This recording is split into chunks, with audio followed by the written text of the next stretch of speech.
welcome to NXTGEN Racing, the home of clean and fair sim racing for all.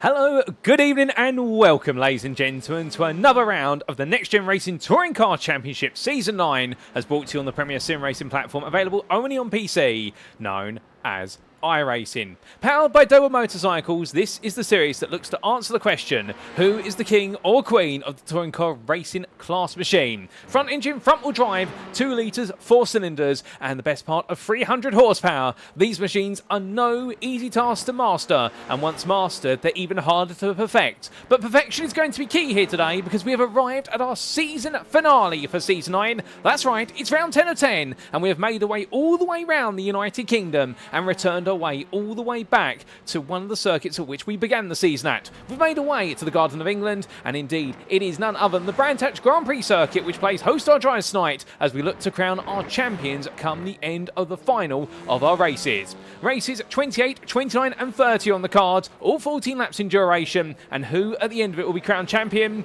Well, that's what we're going to find out. But where are my manners? Allow me to welcome you all to this live broadcast from Circuit Side. You're tuning in right now via one of 3 media channels for your viewing pleasure. Firstly, you can be tuning in via one of the 2 official NXTGEN Racing media channels, one of which is on YouTube at youtube.com and search for NXTGEN Racing. And welcome to you guys and girls tuning in via YouTube. Alternatively, of course, you do have access via Facebook at facebook.com/groups/NXTGEN Racing. Welcome to you guys and girls at Facebook. But let's not forget about those also tuning in on the unofficial broadcast available on Twitch at twitch.tv/TX141. Welcome to you guys and girls tuning in via Twitch. But who is TX141, I hear you ask? Well, allow me to introduce myself as your host and commentator for the season. My name is Paul Walsh, also known as TX141 or Britain and Spit, depending on what media you follow me on. And we bring you all your racing action as it unfolds tonight as we crown our champions come the end of the night. Albeit provisionally, but indeed many a champion will be crowned because we've got 6 titles still up for grabs, a couple have been settled, and there is plenty of action along the way here at a circuit which is just as much about bravery as it is about cold, hard, logical calculations as to where you can go on the attack.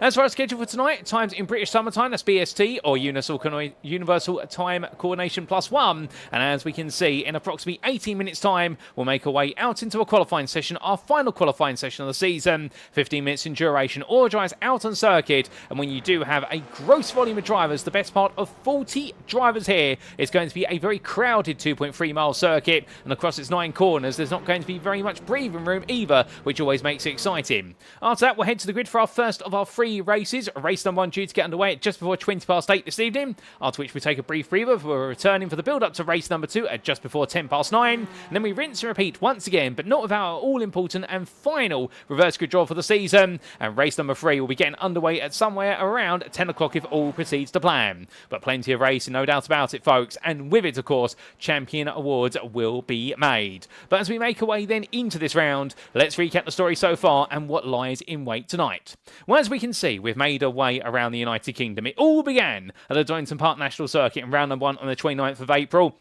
Indeed, it's crazy to think that we have followed the BTCC calendar for 2025, and indeed, the best part there of what is 5 months has passed us as quickly as that. From Donington Park National, we made our way to the venue we're at today, albeit for its Indy layout of Brands Hatch on the 6th of May, and then we made our way to Snetterton over in Norwich for the 300 layout on the 20th of May. Then it was Thruxton, followed by Alton Park to complete the first half of the season in June, and then we did have our extended summer break before we returned to the racing at the end of July, and whilst we couldn't have Croft on the iRacing Simulator platform, we made up for it for a return into history to the 2008 layout of the Silverstone International Circuit. Well, there we got something akin to Croft, and indeed the weather was definitely going northern, with the fact that we did see a huge amount of rain there, and it really upset things with regards to the status quo across both our orange and blue lobby classes. Then we made our way into August, and August was a rather settled season of racing, with Knockhill International for round number 7, and Donington Park's Grand Prix Circuit for round number 8, and then last time out on the 16th of September, after a 3-week wait, we made our way back to Silverstone in the modern era for the Silverstone National Circuit, and it's 5 corners, or 6 if you include the final corner of Woodcote. We got to see some absolutely brilliant racing action there, and it means our championships now are very finely poised as we make our way today to the Brands Hatch Grand Prix Circuit this fine 30th of September 2025. 25. But how does the championship stand then after 9 rounds of racing and drop scores accounted for? Well, let's begin with the orange lobby driver classes. As we can see, Mikey Doble leads the way in the overall orange drivers championship on 437 points to Luciano Witvoet's 416. On paper at least, the theory says that Mikey Doble should become a 5-time champion today, given the fact that he does have a comfortable 21-point advantage. However, given the fact that the best part of 65 points are up for grabs today, you can imagine that Witvoet is going to absolutely throw everything he's got at this to try and prevent Mikey from bringing home his 5th NXTCC title. Indeed, crazy to think that he's taken 50% of the drivers' titles, and very soon he could be on course to putting his percentage higher than that as he looks to that 5th crown. But Witvoet chasing a maiden title, he will not be led astray, and he'll be looking to deliver as much as humanly possible. In the 3rd place battle, it's Isaac Doble versus Wojciech Swierdajc. 7 points separate the two of them, and it's a further 6 points to Adam Delmont there, who also wants to try and finish 3rd place in the table. Then we have Tom Davidson in 6th place and 205 points, 10 ahead of Andrew Pike, with then Lee Horn, Conrad Kula and Gavin Garner rounding off your orange top 10 overall. William Guthrie sits in 11th place, 144 points. He's had a bit of a frustrating season, but looking to end on a high today. If not, Alex Meredith will be ready to pounce, only 4 points behind. And it's a further point to Jamie Dory, who we'll be hearing from later on today, as he'll be talking about the future plans of the NXTCC and what to expect at NXTGEN towards the end of the racing today. But Jamie Dory there, who I also had a chance to catch up with, not harmonising at all with the Hyundai Elantra in this season, and looking to put the car behind him, and therefore he's going to give it everything he can today, but knowing that right now, really, it's all about ending this season on a relative high where he can. The leading prime driver of Orange, Ben Alchez, is in 14th place on 135 points, 7 ahead of Michael Lees. That completes your overall top 15. And it's Kieran Smart, Lewis Delman, Matthew Addy, Nick Clemens and Reece Watt who round off your overall top 20. Outside the top 20, let's not forget about them. We have Benjamin Gregory ahead of Sam Van Olst. The gap between the two drivers there being the best part of 11 points, with Alan McCain a further point behind. And then Stuart Wyness sits in 24th place on 65 points. Joe Doble, well, he languishes there in 25th on 54 points. Things have not gone his way over the course of the season. And indeed, right now, really just looking to try and help out his teammates at Doble Sim Racing as much as he possibly can. He's ahead of Duncan Mariah with Sam Smith in 27th, and then it is your pro pair of Yaroslav Savula and Alexander Paulik who complete the run to 29th place, with further 11 points there to none other than Verano Esports' Russell Fowler in 30th. Then you have your leading AM driver, and conversely, it's the 1st place man in the AM Drivers' Championship of Matthew Jordan, who leads the way overall, given the fact he's had the best overall performances of the AMs, head of the championship leader Marcel Fritsch, and then it's Craig Tillerson who sits in 3rd after an incredible result earlier in the season that propelled him all the way to those 9 points, and he's never quite looked back. He's ahead of Jonathan Collins based on result countback, with Sam Bradley in 35th, and it's Cal Murray and Mark Sykes who round off the overall Drivers' Championship. As the Orange Prime Championship, well, with the points refactored here for the Prime finishing positions, we see it's Ben Altrier who leads the way on 377 points, comfortably ahead by the best part of 28 points over Michael Lees. And it does look as though that title is almost in the hands of the Full Tilt Motorsport with Boosted Motorsport driver. However, do not rule out the JWM Motorsport driver. After his brilliant set of results last time out at the Silverstone National Circuit, you can imagine that he'll be feeling as though he's giving himself all the momentum he can in order to try and steal this away. But it's going to be a tough task, and he's not going to be led astray from it. Lewis Delmont chased after Matthew Addy in the fight for 3rd. Only 10 points between the two of them as they sit a further 20 off of the top 2. And there's a further 3 points to Kieran Smart there for Track Scotland. Don't rule him out of contention either for a 3rd place finish, given the fact that Kieran Smart has definitely been on the run since the midpoint of the season. Then we have the best part there of what is 25 points behind, Nick Clemens in 6th place, Irish Esports, only ahead of teammate Alan McCain based on result countback. And from their 2 Honda Civic Type Rs, we do have a further 21 points behind Benjamin Gregory, with Reece Watt and Sam Van Olst completing that prime top 10. Outside the top 10, it's Stuart Wyness ahead of Duncan Mariah, with Russell Fowler and Sam Smith rounding off your Orange Prime standings. As for the Orange AMs, well, this is where we come to the first of our titles that has already been decided. A big congratulations there to your Orange AM champion for Season 9, Marcel Fritsch, on 498 points. He cannot be caught by Mark Sykes now, who sits 100 points behind, and that's the question. Will it be Sykes who takes 2nd place, or can Matthew Jordan cause a major upset, keeping in mind the fact that he is going to miss the first race of the day, and therefore he needs a perfect score over the final 2 races, and for Mark Sykes to have a nightmare day and pick up 0 score in order to take it, and we will see how the mathematical conundrum plays out. Jonathan Collins, meanwhile, sits in 4th ahead of Sam Bradley, with Craig Tillerson and Cal Murray completing your Orange AM standings. As for the blue classification, the blue overall championship first, here we can see things are almost in the hands of Aztec Racing's Matthew Cheverton, and by the end of this, if he gets a few points on the board come the end of race number 1, he will be your blue overall champion for this season. And I can tell you one thing, if he pulls it off, he'll probably be in tears at the finish line because he has worked incredibly hard to build up that lead. And many of you may remember the fact that he was absolutely gutted after Silverstone International in round number 6, where all that lead was swiped away in a single round, and he's had to really fight hard to get back at it. Ben Bennyworth is the only man who can take that crown away from him, and he's got to steal it away from him by getting a perfect score today. Behind the Quatermass Motorsport driver, it's then Slamir Javosky, who sits in third in no man's land and looks guaranteed to take it, with Mike Barber, meanwhile, the leading Prime driver, well, he looks to try and hold on here to fourth place ahead of Nigel Stock by only 2 points. The leading AM driver in Nigel Stock is then followed up by Dylan Hunter, 7 points behind, and it's Lewis Mason, Piotr Jezlewski, Joe Gibson, and Phil McDougall who complete your top 10. Outside the top 10, it's Stephen Fry in 11th place on 183 points, only 1 behind and looking to try and break his way back into the top 10 before all is said and done. But Wayne Douglas is right behind him, and then it's Stanley Donaldson in 13th place, who's on a bit of a run. Andy Allhouse and Thomas Delaney complete your top 15 ahead of Mark Hughes, with Sean Doby, Carl Thompson, Andy Chell and William Kurtler completing the top 20. And outside the top 20, let's not forget about them. We do have Mark Kent in 21st on 64 points, and I'm presuming he'll be tuning in today given he's not been on the grid since the midpoint of the season due to personal circumstances, but he's been there supporting his Full Tilt Motorsport with Boosted Motorsport teammates each and every round. And then we do have 10 points behind him Marcello Reles, 30 points ahead of both Matthew Williams and also their Roy Plummer, where Stuart Johnson in 25th place, 4 points ahead of Gabriel Yilmaz, and the last driver to have points in the overall Blue Championship is none other than Dwayne Hoffman in 27th. Yet to score any points, we have Jeffrey Nordstrom, Andy Cow, Dan Mould, and also there Jake Pitt and Jeremy Nordstrom, and that's how things stand in the Blue Overall Championship. But as for the Blue Prime Class Championship, here we can see things have swung a different way. Dylan Hunter leads by 32 points over Mike Barber, with Barber not able to make last round, and therefore Hunter has had a swing go very much in his favour. However, Barber will not be deterred. He'll be looking to try and make sure that he grabs the maximum possible points and therefore prevents Hunter from having it all his own way. But Barber is going to need a huge swing here in order to get this back in the title fight that's gone back and forth between these two more times than I've been able to say he's diving up the inside. Joe Gibson sits in third place on 366 points for Goldwyn Motorsports. Looks set for that third place, but he does have some pressure from CXR Project Black's Phil McDougall, who did take, of course, that brilliant triplet of victories last time out at the Silverstone National Circuit and has moved himself right up into fourth. Andy Haldale sits in a rather comfortable fifth, the best part there, 20 at 1 point ahead of Carl Thompson, with Stanley Donaldson a further 9 points behind.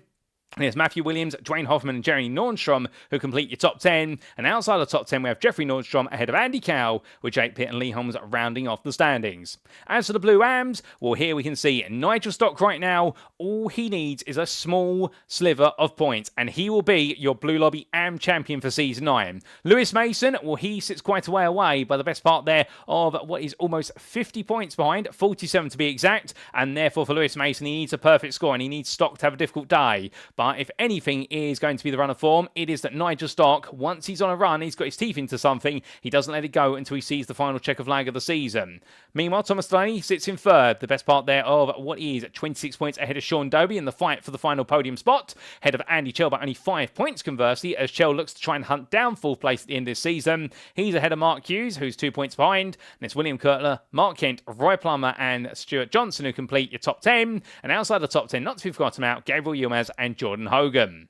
But with that, ladies and gentlemen, let's come to our circuit for today. And of course, it's the Grand Prix layout of the Brands Hatch circuit. Located near the village of West Kingsdown in the county of Kent in England and the United Kingdom. An iconic circuit indeed, imprinted into many of the minds of the British motorsports fan, if not a motorsport fan around the world. Having at one point played host to Formula 1, particularly in the 1980s and the early 1990s, until it was abandoned in terms of Formula 1 racing here due to safety concerns. And this FIA Grade 2 circuit now plays host on a regular annual basis to the British Touring Car Championship, where it plays host to the season finale year in, year out, and also to the likes of GT World Challenge Europe. But at its core, 9 corners, 2.3 miles in length, plenty of elevation changes, and now a track width, and with it all, the big question is, do you go for the move, or do you stay right behind your rival? Overtaking is possible here, but it requires bravery, but that's what the Grand Prix loop from turn 4 all the way through to turn 9 introduces. The fact there's plenty more racing room on the back end of the circuit, but you've got to be brave to go for the moves, and if you can make them work, you'll be looking at very tidy indeed. A good qualifying lap, however, is not going to lead you astray. Even if you can put it on pole, then you've done half the job around here, because going defensive is a lot easier than going offensive,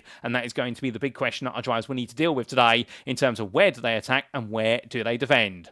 But as we get ready to go racing for the final time this season, what are the rules? A quick reminder, this is a fixed setup series with setups provided to our drivers ahead of each and every round and indeed each and every race. Driver classes, they were finalised all the way back in round number 3's conclusion. As to how we set the grids, the race 1 grid shall be set based on results of qualifying, that's a given. The race 2 grid will update it based on the results of race number 1, so whoever takes victory in race 1, they start on pole for race number 2 and we set the grid accordingly. The race 3 grid, meanwhile, is a bit more intriguing. It's a reverse grid based on results of race number 2, but we will see the reversal position be drawn live from the commentary booth between 13th and 23rd place. And, well, we have seen some very interesting reverse grids over the season so far, folks, but in terms of the biggest one we have seen, well, that would have been from 21st place, and that was at Silverstone International back in round number 6. Last time out, we have seen back-to-back 15th place reversals for rounds 8 and 9, with William Guthrie and Alan McCain being the respective beneficiaries of that. What we see today, that is going to be the question.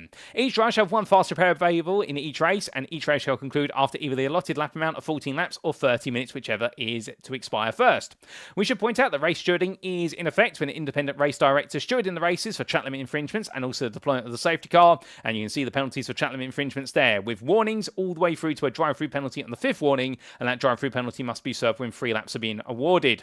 Race incidents between drivers will be reviewed post-round, meanwhile. We also do have the continuation of the success ballast formula, which has proven very popular and has tightened up the racing each and every round, and it will be applied on a race-by-race basis overall and in the Prime and AM classes for each of our respective lobbies, whether it be blue or orange. And we update it with qualifying in race number 1, taking it from the championship standings going into this round, and then we update it on the successive races based on the results of the prior race. We do have a newcomer on the grid today as well. You'll see him in the blue Prime class. That's going to be none other than Brandon Vincent Squibb, and he'll be taking a newcomer success ballast for all 3 races as a minimum of 16.6 kilograms as per the rule book, in order to make sure that he puts himself right in the fray and therefore doesn't take an unfair advantage by being new on the grid right at the end of the season. If he finishes higher than where the success ballast would take him, then he will be taking even more success ballast. And speaking of those success ballast table values, here they all are on screen. We're not going to go through them all, but you can pause the broadcast and make a note of them if you want to see which of your favourite drivers is going to be carrying all the weight versus no weight going into this season finale round.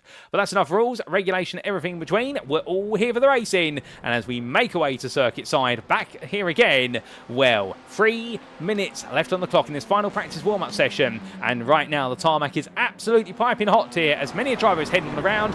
Quite a few drivers in the pit lane as well, as that's true out wide there for Nick Clibbins at Paddock Hill Bend. That's not where you want to go, and Russell Fowler meanwhile drifting his way through Druids Bend there. A lot of rearward brake bias in that Audi RS3 LMS, and well, right now the Verano Esports driver looking to go for gold, and his past history here at the Brands Hatch Grand Prix circuit has been very strong. He struggles at the Indy circuit, interestingly enough, but as soon as you put him on the Grand Prix circuit, he really picks up an absolute haul of pace, and therefore it does seem as though his season finales are his cup of tea. But as he makes his way on through, indeed many of you may remember the very first time he was on the grid, and that was his debut all the way back in season 3, if my memory serves me correctly, at the time racing for Performance Link Esports, and Russell Fowler there putting on that incredible debut performance in the Prime class there, where we only had the one lobby at the time, and well, that was at the Fuji International Speedway. We had that dominant run in, I believe it was race number 3. We absolutely left everybody stunned in silence, where he took class victory and gave many of the pros a run for the money in his Audi RS3. But since then, he's been on the grid in every season, and he's put on some absolutely brilliant performances. We do say hello to a couple of you in our respective chats, and indeed, don't be shy, feel free to say hi. We don't bite here. The only biting you'll see is the biting of the brake pads as our drivers make the way on through. And we say on the YouTube chat there to Mark Kent, who says good evening, and we're looking forward to this. He is, and we're looking forward to it as well. Mark, I'm very happy to have you here, and I hope you're doing well. And we also say hello in the Facebook chat there to Arjan Kregel. That's a name I have not seen in a little while. Hope you're doing well, Arjan. And for context, Arjan, not a competitor in the NXTCC, but a regular competitor, particularly in the early days of the Next Gen Racing GT3 Championship, which I had the pleasure of commentating the first few seasons of.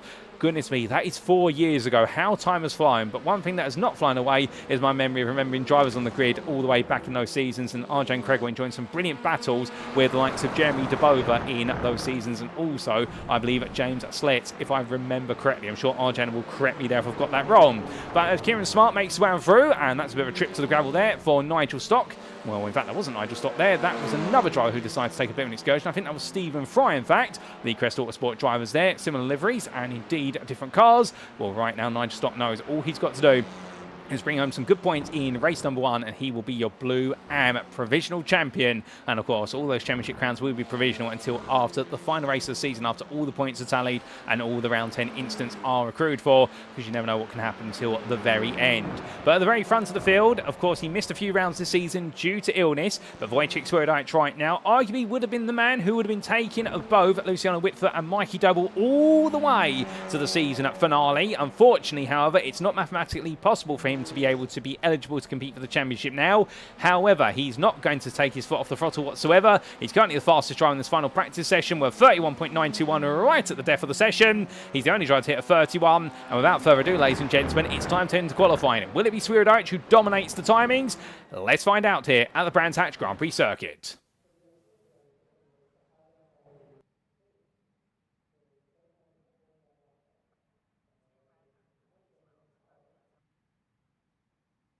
So as all of our drivers make the way into this qualifying session, it is go, go, go as quickly as that, and they're all going to pile out the pit lane as soon as they possibly can. And, well, we'll be the first driver out there, of course, as 15 minutes begins to tick away, and it is going to be overall Orange Championship leader Mikey Doble with younger brother Isaac tucked right in behind him as they make the way on down and around. Now, I didn't have the chance to catch up too much with Mikey and Isaac in the build-up to this one, albeit they did say they were very much looking forward to going and racing at the Brands Hatch Grand Prix circuit. They do love this circuit. It's one of their favourite circuits, particularly Mikey's, and we loves it both in real life racing in the BTCC as much as he does on the simulator, and it shows in the fact that this has definitely been one of the hunting grounds where he's gone very well and one of the crowning jewels of his championships of seasons past. But as he makes his way onwards, let's a number of drivers go there, including Isaac, who decides to lead the field on the round, but I can imagine he might be on the team radio right now to Isaac to say back off and try to come back to me. But of course, it is going to be very congested here right at the start of qualifying. You can see the track map in the top right corner of your screen, and you can see how everybody right now very close together. And the aim of the game here, of course, for all of our drivers is to try and get on around as quickly as possible and then find some track space, get a good banker lap in, and then try and siphon the slipstream off another driver if you want to go even faster. And well, it's going to be interesting here in qualifying because the Brands Hatch Indy circuit, we got to see, of course, some very tight margins whereby the top 20 in qualifying were separated by less than 3/4 of a second. That's how close it was to the Brands Hatch Indy circuit. Here, where we do extend the circuit length by the best part of what is 0.7 miles, well, with a lot more combinations of corners here as well, it means that we are going to see a bit more separation. But if you can pick up a toe, it is going to be worth the best part of 2 to 3 tenths as a minimum on the lap, particularly as you make your way out of Surtees Bend at turn number 4, all the way up towards, or should I say down towards Pilgrims, and then into Hawthorne's Bend at turn number 5, and also in the start-finish straight here, it's a slender amount of time you can gain, so therefore I try to be cognizant of the fact that they want to run in the pack, alternatively they want to buy themselves some clear track and perhaps work with teammates. But who's going to get it right? We will see as they all charge away into their first flying laps, and there we see the number 23, Brandon Vincent Squibb, who makes his way and towards the timeline here to go on to his first ever flying lap in the NXTCC. Very happy to see him on the grid here, the privateer today. And let's see what he can do as well as he makes his way through the opening corner in Hyundai Veloster N. A good choice of car, a good all-rounder. It doesn't really specialise in anything. It's a jack of all trades, master of none, compared to, say, for example, the Honda Civic Type R, which is the cornering and braking machine, or at the other end of the spectrum, the Audi RS3, which is definitely the straight line speed and acceleration machine. Plus, also it goes very well at circuits where the corners are much more spaced out and the curbs are low. And the Hyundai Elantra N is the fastest car of a single lap, but it does struggle with very poor tyre degradation, particularly the higher the track temperature goes. As we do see there, William Kurtler taking a bit of a rallycross line through Surtees Bend. I think he got it wrong on the braking, has gone to the inside and rejoins there trying to avoid blocking anybody. But as we say hello there to Jonathan Berry, or Berry Racing in the YouTube chat, I'm doing very well, thank you, good sir, and I hope you're doing well as well. And we also say hello in the Facebook chat there to Katie Eames, who's cheering on the Verano Esports pair of Marcel Fritsch, who you can see there right in the centre of our camera, as right now Vincent Squibb gives him a little bit of flash of lights there. But of course the problem is when the driver in front of you is on a valid qualifying lap, you can't exactly force them out of the way unless you go for an overtake. But there, we did see Marcel Fritsch invalidate his lap by running wide out of Westfield Bend at turn number 6, so therefore he decided to lift off the throttle, going down in towards Dingle Dell and then through Sheen Curve, and that way gave Vincent Squibb the opportunity to squeeze his way on through. Not easy, to be fair, that takes a lot of bravery, but they made it work out there, and well, they roar the way into clear ways once again. But as they do, well, that's one of our 2 Rhino Esports drivers. Of course, he is your crowned blue, well, in fact, not blue. He is your orange AM champion, albeit in a blue and yellow machine. But meanwhile, he makes one free, running the WS Racing Esports colour there, but flying the banner for Rhino Esports. Well, where is Russell Fowler currently? He's still making his way on through, and in fact, his first flying lap was the invalidated one. So now he's going on to another one here to try and do the job once again. We're hanging around as he makes his way towards the timeline. In due course, he'll be hoping to make his way somewhere up that running order. But the first lap times are set, and the man who is at the top of the standings initially on 32.817, but we know that 31.9s are possible with a perfect lap, as demonstrated by Swearadich earlier on in the practice session. It is none other than, Gavin Gardner. But already Gardner now being put down to second place because Adam Delmont for NXTGEN Racing Green. He moves himself up to the highest point of the time tower there on a 32.704 in the Honda Civic. In terms of the trend of cars we can expect here, as we're still expecting our drivers to get their tyres up to temperature, it normally takes 3 to 4 laps now when you need to drive quite aggressively, given the changes to the tyre compound in previous seasons, where we have gone now to a tyre compound that takes a lot of effort to get the temperature into it, but it's also a much more sensitive tyre, whereby if you push it too hard, you can squander all the grip it has on offer, but if you time it right, you can make this tyre last the entire qualifying session, or at least 2/3 of it, and then you can take all the fuel tank out the car as a result and go for some very quick laps at the end with a fresh set of tyres. Well, right now, Adam Delmont in that Honda Civic Tyre Bar, he'll be feeling quite confident here because the Honda, a very fast car at circuits which do not expose its 5th and 6th gear, and Brands Hatch is the ideal circuit. The Grand Prix layout, not ideal for the Grand Prix loop perhaps in the run up towards Hawthorns Bend, but beyond that, it's the ideal place for this car because it will never touch 6th gear and it will only touch 5th gear at 2 main locations, one of which is coming up now as he makes his way out of Stirling's Bend and charges his way down towards Clearways and Clark Curve. But as he does, with some faster laps coming in here, and well, one of our Blue Lobby stars, Phil McDougall, of course, with 3 wins back-to-back in the Crown class at Silverstone National.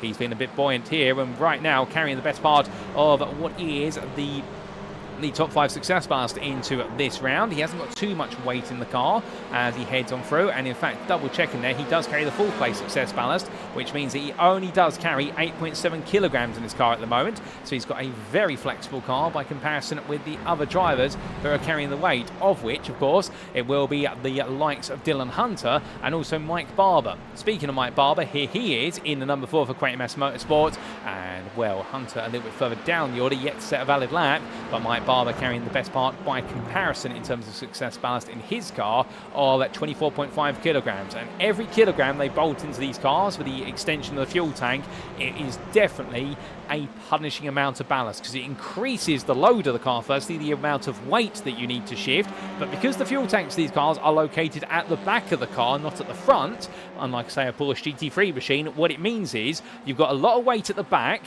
which suddenly is propelled forward into every heavy braking zone, so that means there's additional degradation on the front tyres under heavy braking, and then through the corners, because these are all front engine, front wheel drive machines, it means that the front tyres, particularly the outside tyre every corner, has to do more work to turn the weight through the bend. And at high and low corners under braking, such as Druids there uphill into turn number 2, which we've just seen none other than Barber going through, the outside front tyre is absolutely put under maximum load, and it suddenly means that tyre warms up very aggressively, the brake wheel warms up very aggressively, and you lose additional life. And when you do have the best part of 56 kilograms of success ballast, if your name is Mikey Doble, who is of course your orange championship leader overall, or Matthew Cheverton in the blue overall championship, that weight suddenly feels like a huge itch that you need to scratch in terms of trying to get it out of the car. And the running theme is, of course, for qualifying in race number 1, they try to do their very best with that weight, and they want to shed it going into race number 2 to a degree. They want to try and at least halve it, but normally that happens because of the success ballast, so that way they can move a little bit further up the order, and then the reverse grid for race number 3 means they don't know where they'll be, and that's why they want to get the points as much as possible in races 1 and 2. But as we do see Matthew Cheverton heading around, currently 20th, as he heads across the halfway point of this qualifying session. The 390 driver here, still a little bit more to do, it would seem. And, well, coming around right now, I think it's going to be a bit of an uphill fight here, but to be fair, he'll be set for the challenge. Now, we have noticed that a few drivers' liveries are not rightly loading at the moment. We will be double-checking that when we head to the grid for race number 1. We do apologise for that. Sometimes technical issues do come up at the 11th hour, but as they make the way on through, well, right now for Matthew Cheverton, it's all going to be about seeing how high he can put himself as he heads towards the end of this lap. Car in the the gravel. That is none other there than, I believe, the machine of Lewis Mason that's parked up, unless I'm mistaken. And well, Lewis Mason right now rejoins, and well, the Claremont-sponsored Aztec Racing machine into the pit lane there. He times that to perfection and just about squeezes his way into the pit lane. And this is not the way he's going to start off his season finale, because of course he needs to out-qualify Nigel Stock. But Nigel Stock right now is currently second of the Blue Am drivers. Here he is out on circuit for Crest Autosport. The fastest of them is the Aztec Racing number 3 driver, or the 132 car, and that is William Kurtler in the Audi RS3. And he's looking very quick in the Blue Am class at the moment, and he is in fact the fastest Am driver out there across both of the lobbies, with Marcel Fritsch meanwhile down in 33rd, being your fastest Orange Am driver. And Mark Sykes, who you see here, well, he is only the best part of 600ths off of him, as these qualifying times are getting very close. And in fact, your top is 26, separated by just shy of a second in total. That's the closest we've ever seen it at the Brands Hatch Grand Prix circuit, and that is absolutely incredible, as we say hello to the Verano Esports account in the Facebook chat. But one thing we haven't done so far, of course, is brought you an on-board lap of what it's like to do a lap around the Brands Hatch Grand Prix circuit, but thankfully we have one prepared here from William Guthrie. So then in towards turn number 1, onto the brakes he goes, into Paddock Hill Bend, braking at 75 metres from apex, trail braking through, and then back on the throttle at the apex and using the camber of the road to force the car through. Into Druids now, braking at the 50 metre board, pointing the car in towards the apex. They're very aggressive. You know he's on a good lap if he's going for this, and as he comes out now down in towards turn number 3. Graham Hill Bend, downhill, brake nice and early at the 100 metre board, hold 3rd gear, and now flat out he exits the corner using the runoff area and heading up towards Surtees Bend. Don't follow the brake boards on the right, you need to brake a lot later than that, and he brakes there about 150 metres from corner apex. Surtees corner very late, unsighted, but he nails it in the end, and now making his way down the back straight. Well, Guthrie flat out here as much as possible. You notice he tried to cut the run into Pilgrim's Drop and heading towards Hawthorne, so he makes his way into the GP loop. Looks to his left, brakes at the 50 metre board, drops a gear to 4th, chucks the car in nice and tight, flat out now, as he uses the camber of the road to force the car through and in towards Westfield Bend. From the Derek Minter straight, onto the brakes, down to 3rd, through Westfield, and back on the throttle immediately. Carry all the speed, down into Dingle Dale, and then compressing here up into Sheen Bend. It's unsighted, brake about 40 metres from corner apex, hold 3rd gear, flat out now, get the car to the right hand side for Stirling's Bend, brake at the Marshall's post, and down to 3rd gear, onto the apex, use the exit curve there to stabilise the car, and now flat out here, albeit it took a bit of grass, as he makes his way in towards the final corner. Lovely lap so far from Guthrie. Coming through the final bend here, car siphoning away at him, has to battle with the steering wheel, gets into 4th gear, keeps it over to the right, or does he? No, he's not happy with this lap. Guthrie's going to go again. He'd stay over to the right if he thought it was on a very good lap, so he's currently staying 4th place there, but what a lap regardless from Guthrie, from Full Tilt Motorsport with Boosted Motorsport, and that is how you hustle a Honda Civic Type R TCR machine around the Garden of England's Premier Circuit. What a lap. But right now, as Guthrie comes on through, it may not have been an improvement on his 32.45. It was 3 tenths within it. And that goes to show you how precise he's got to be to try and improve. And speaking of improvements there, Wayne Douglas in the 66. He moves his way into 2nd place on a 32.265. But one of the biggest surprises here of them all is the fact that Wojciech Swierdajc yet to get a bad lap on the board. And he's only got 3 minutes plus the final qualifying lap to get this done. Well, as he makes his way on around here, Swierdajc right now still on a bit of a stagnated lap. Is it going to be a valid one? That's the question we're waiting for an answer for. Because right now, this is uncommon. We normally see Swierdajc right up there in the early stages. He finally gets a valid lap on the board. It's good enough for 5th. So that's his banker effectively now. A 32.421, but he'll be wanting to go a bit higher than that. He will want to get at least 2 tenths off of that to get close to Adam Delbon. Gavin Gardner moves up to 4th place in a 32.286. So everyone now trying to move into the 32.2s and the 32.3s here, as we do see Berry there saying Dory for Am and McDougall for Pro. And well, cheering on there Brandon as they roar one around. So as the drivers continue to move a little bit further towards the end of this session, it is getting very tight at the front of the field. And well, we'll have to wait and see now who can spring some surprises. But in terms of a significant surprise, well, Dylan Hunter, the DH Racing driver, as he makes his way across that timeline for Altus, as he charges on around. Well, he's currently down in 3rd place in the Blue Pro-Ams. It's not where he wants to be, and well, right now I can imagine he'll be looking at Nigel Stock's time and thinking, well, how do I find what will be at least a couple of attempts to move me a little bit further? But Mike Barber is going to be the one he wants to get closer to, and that is Barber in 19th. The gap between the two of them is 2 attempts in this qualifying session. 2 attempts is not easy to find.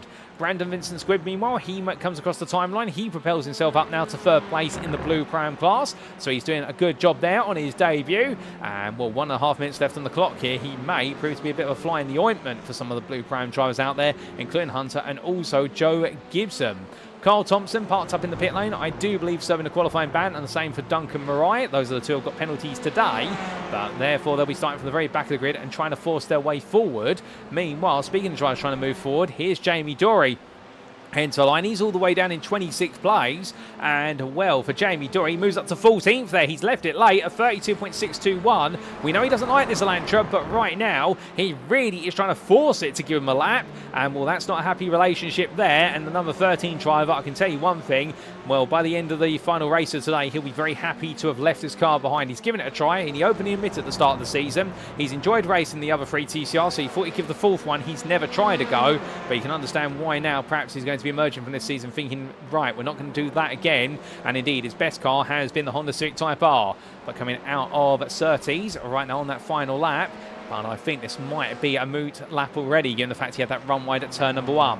Fastest driver, Adam Delman, 20 seconds left on the clock. He's bringing with him there the Audi RS3 of Luciano Witvoet, and Witvoet right now and tucked onto the toe of Delmont, and Delmont sees it coming and pulls aside and decides, you know what, I don't want to give him any more slipstream here because otherwise I'm helping him out. Well, then again, it could be for the mutual benefit of the two of them. Either way, they may have been working together a bit earlier on and we haven't seen it. That's sometimes what happens between drivers, where one helps the other out in a qualifying lap, the other then returns the favour. But meanwhile, your blue and pole sitter, Nigel Stock, he moves up to 21st of 32.789. Whitfoot there parks up and decides to tow to the pits. Meanwhile, Adam Delmont makes his way into the pit lane. Swear Deutsch crosses the timeline with the checker flag out and sets a 32.092. So Swear Deutsch left it all to his final lap and gets the job done for a provisional overall pole. Is it enough though? Mikey Doble's cross line. He'll start third place. He won't go any higher than that. We'll have to wait and see if anybody else is able to squeeze their way up there. Wayne Douglas, the highest blue lobby driver, starts this one 4th at the moment. Who else is out there on a valid lap? Well, we do have Russell Fowler heading on around. He's currently your provisional orange Pro-Am pole sitter. He's done a great job for Rhino Esports, and he thinks he's done enough. He pulls into the pit lane. He doesn't finish that lap. So can Fowler seal the deal here? And he'll be joining Phil McDougall, the blue Pro-Am pole sitter, on that 5th row of the grid if things currently stand. Making his way across the timeline. Meanwhile, off camera, I believe that was none other than what was there, Dylan Hunter. Nick Clemens is making his way around, and Nick Clemens is a long way down the order. Alan McCain comes across the line just in front of him. McCain as well has had a bit of a difficult qualifying session. Joe Gibson propels himself to 30th. Nick Clemens snatches pole position in the orange Pro-Ams away from Russell Fowler there, right at the close by 3 thousandths of 32.510. Fowler's going to be fuming when he hears that he's missed it out. And well, right now, Nick Clemens left it all to the last gasp. Did exactly what Swerodowicz did, and he's delivered it. The circuit rubbered in. The tyres were all rubbered in as well. The fuel was low, and he got the job done. A brilliant effort there from Nick Clemens. Lee Horn has recently crossed the line as well. In fact, he's on a cool-down lap at the moment, so he'll start 7th at best. That's a good session from Lee Horn, who's typically qualified quite poorly here at the Brands Hatch Grand Prix circuit in the last couple of seasons. And indeed, that's his best qualifying performance here for some time. But that is qualifying, ladies and gentlemen. Nobody else now will be on a valid flying lap because of the fact we've had 2 minutes past since the end of the qualifying session. And will Wojciech Swerodowicz once again takes pole position in the first race of the evening with Adam Delman alongside him by 81 thousandths, and then double that time distance you have Mikey Doble starting 3rd, Luciano Witvoet 5th place, and between the two of them is the highest placed blue driver, and that is Wayne Douglas starting 4th. But that's how they qualified. Let's head to the grid and see how they're going to play it out in race number 1. So here we go then, ladies and gentlemen. Race number 1 begins to grid up, and this is how they'll all line up. Taking pole position for the first of our 3 racing, round number 10 of Season 9 of the NXTCC, powered by Doble Motorcycles and brought to you on iRacing. It is Wojciech Swerodowicz for Semper Racing. A 32.092. He was a whole 10th off of his time in practice, but to be fair, he got the job done right at the end, and that's what matters most. He'll be joined on the front row of the grid by fellow Orange Lobby Pro driver Adam Delman there for NXTGEN Green. green. Then we do have Mikey Doble, orange overall championship leader, heading into this round, and he needs to finish ahead of Luciano Witvoet, and this is exactly how he wanted to start his day. The Doble Sim Racing driver there qualifying third ahead of Wayne Douglas by 9 thousandths of a second. The blue pole position driver there in fourth for NXTGEN Black, just ahead of Luciano Witvoet, who was a further 5 thousandths behind for World of Racing at STR Motorsports. From the Dutchman, Gavin Garner starts 6th for NXTGEN Pink, and then we do have the pair of Lee Horn for NXTGEN Pink and William Guthrie for Full Tilt Motorsport with Boosted Motorsport, completing your fourth row. On row at number 5 to complete the top 10, it's going to be your blue Pro-Am pole sitter of Phil McDougall there for CXR Project Black, and he will be in the company of Nick Clibbins for iRacing Esports, who takes your orange Pro-Am pole position. He stole that just about there from Russell Fowler by 3 thousandths, who starts this one in 11th place with Rhino Esports, and therefore he'll be looking for a quick start in the Audi RS3. Isaac Doble will join him on that 6th round of grid in 12th place for Doble Sim Racing.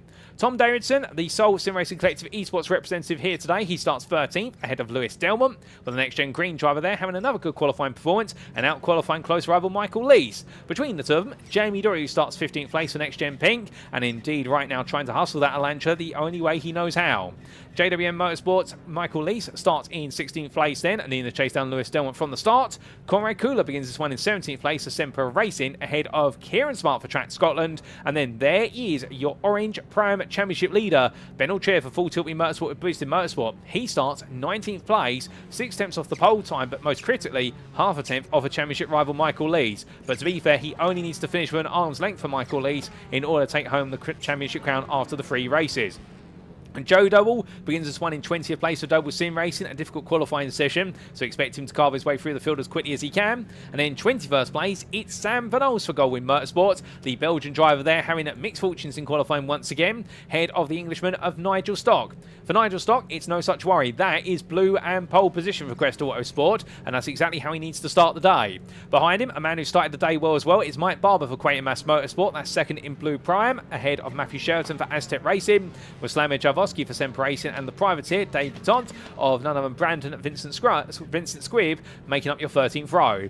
On row 14, it's going to be Alan McCain for iRacing Esports and Dylan Hunter for Adapt Sim Racing, and then we do have William Kurtler for Aztec Racing and Joe Gibson for Goldwyn Motorsports completing your top 30.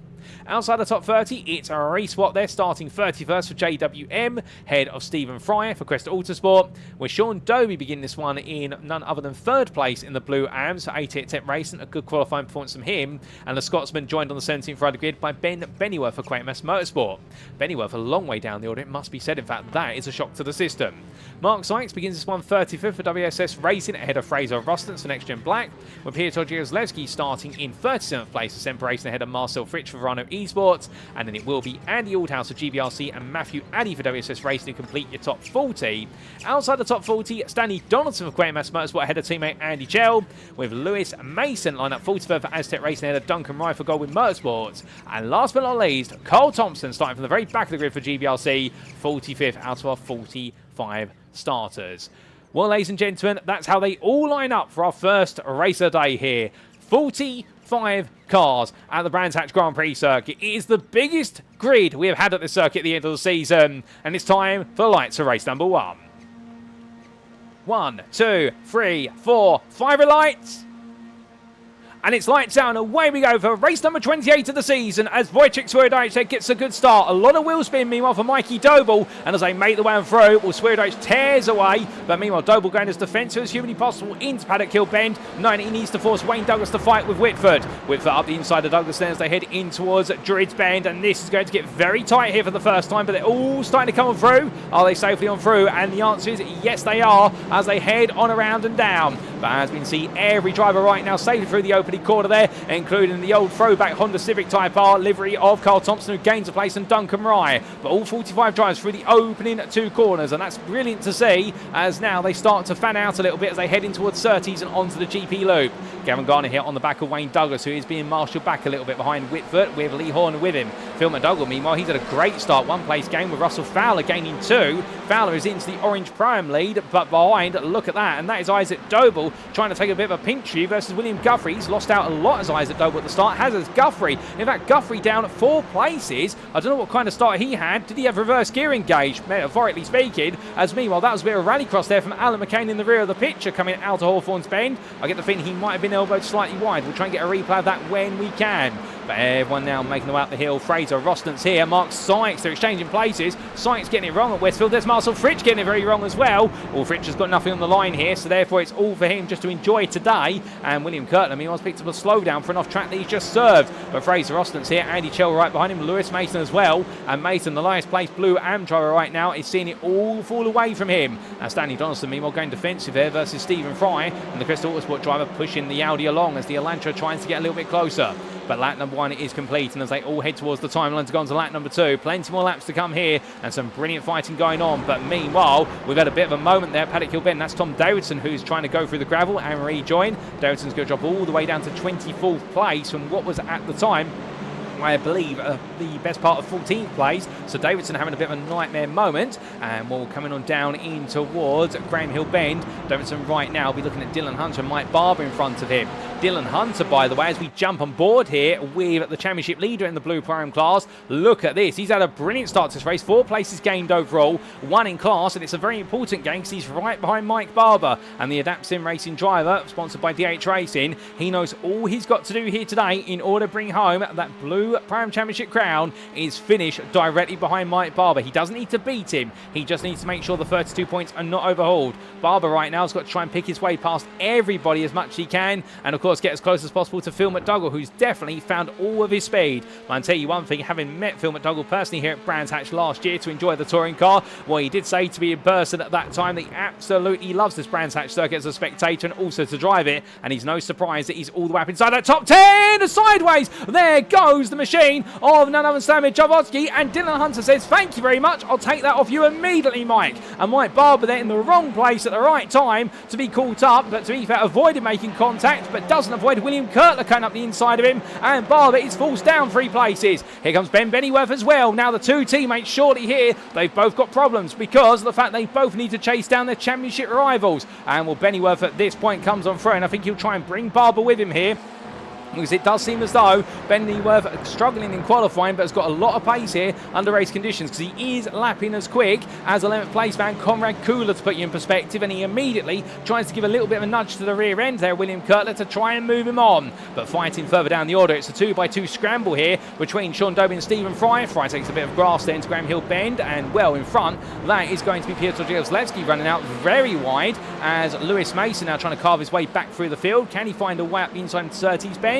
The answer is yes, he can versus Alan McCain, but on the exit, McCain's going to get the better traction on that outside line as Carr rejoining there with Stephen Fry just in front as he made his way out wide. This last couple of laps has definitely proven to be a little bit different compared to the open lap. It was all calm on lap number 1. Laps 2 and 3, meanwhile, we're starting to see some elbows pop out here, left, right and centre. But all these drivers heading in towards Westfield Bend here in the mid-pack. Absolutely brilliant racing between them all, such a great field. And well, right now we can see there it is getting very congested. In fact, Stanley Donaldson calls in a queue here as he fights with Vincent Squibb. 2 wide. Oh, goodness me, Squibb there getting caught up on what was the rear left quarter panel of the car of none other than Donaldson, but manages to drive it. And Stephen Fry on the back of this, meanwhile, trying to get involved, but they're all concertina in hard. Now, this is the fight for 31st place, but what about the battles right towards the front of the field? Well, Mikey Doble, he's got Luciano Witvoet right behind him now as they go on to lap number 4.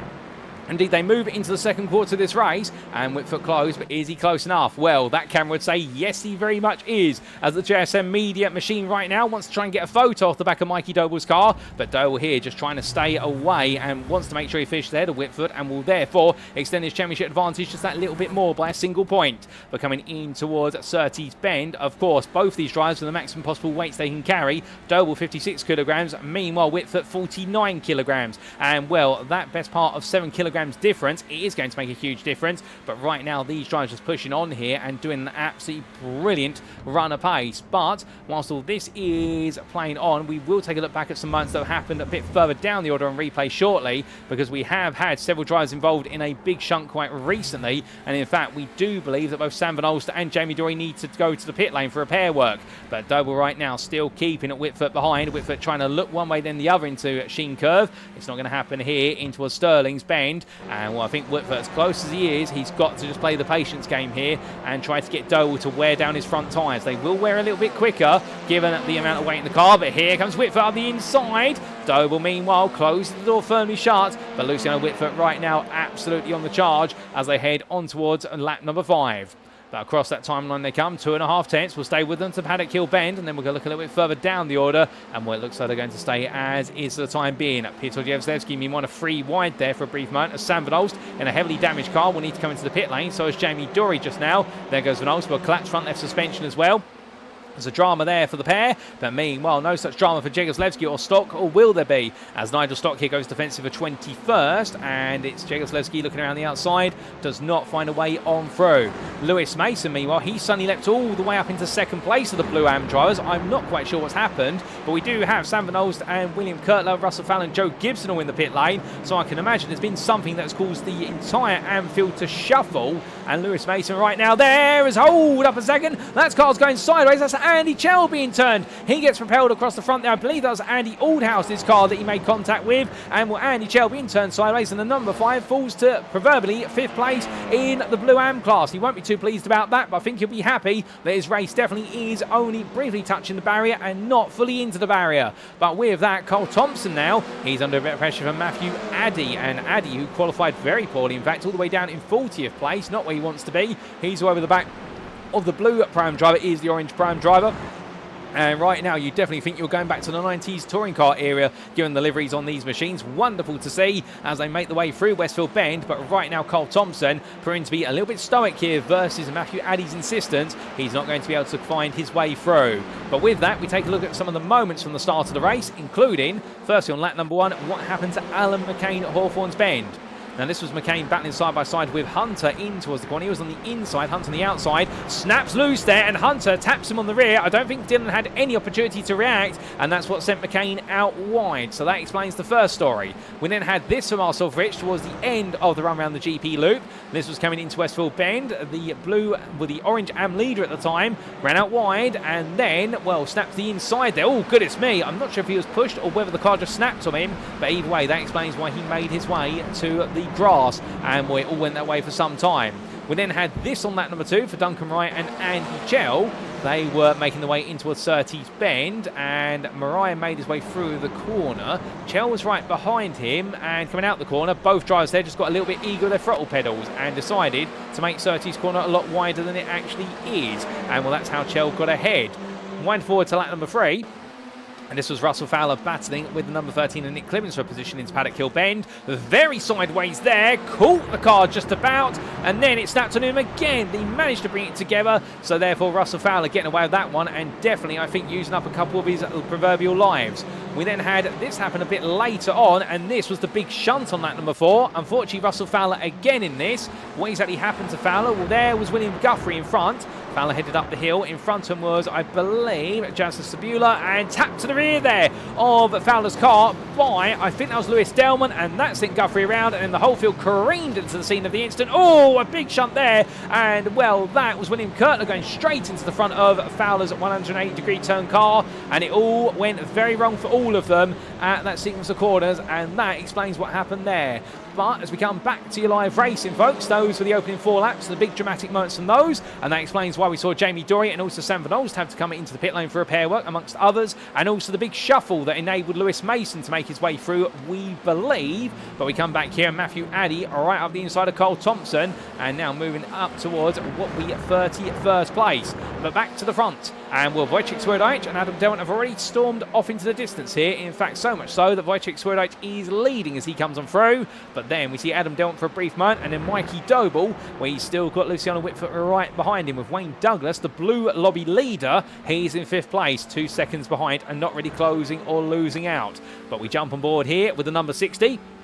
And this is, of course, is Luciano Witvoet's World of Racing with STL Motorsports Audi there. Oh, my good Lord. That is a big slide under braking there from Mikey Doble into a Sheen curve. But I can imagine that is to try and give him as much rotation. He's probably got the rear brake bias so far back on that car that as soon as he comes off the brakes into a corner, he has to effectively catch the car. He's made that front-engine front-wheel drive Veloster as rear-wheel drive as possible under braking, and will credit where it's due. That's what you've got to do in order to get the rotation in these cars. But right now, he's literally on the edge of adhesion, and Luciano Luciano Witvoet, I think, is looking at it and thinking he's going to get it wrong if I keep him under pressure. But the thing with Mikey Doble is it's very hard to get him unsettled. He doesn't make mistakes. When he does, they're normally catastrophic, but he rarely makes a mistake. And we emphasise that in the best part of 9 seasons of racing so far, I can count on less than 5 fingers how many self-induced mistakes Mikey Doble has made in the best part of what would be, you do the mathematics, folks, well, so far it would be 269, well, not 269 rounds of racing, 269 races, or what is the best part of 89 rounds of racing. So as they roar the one around,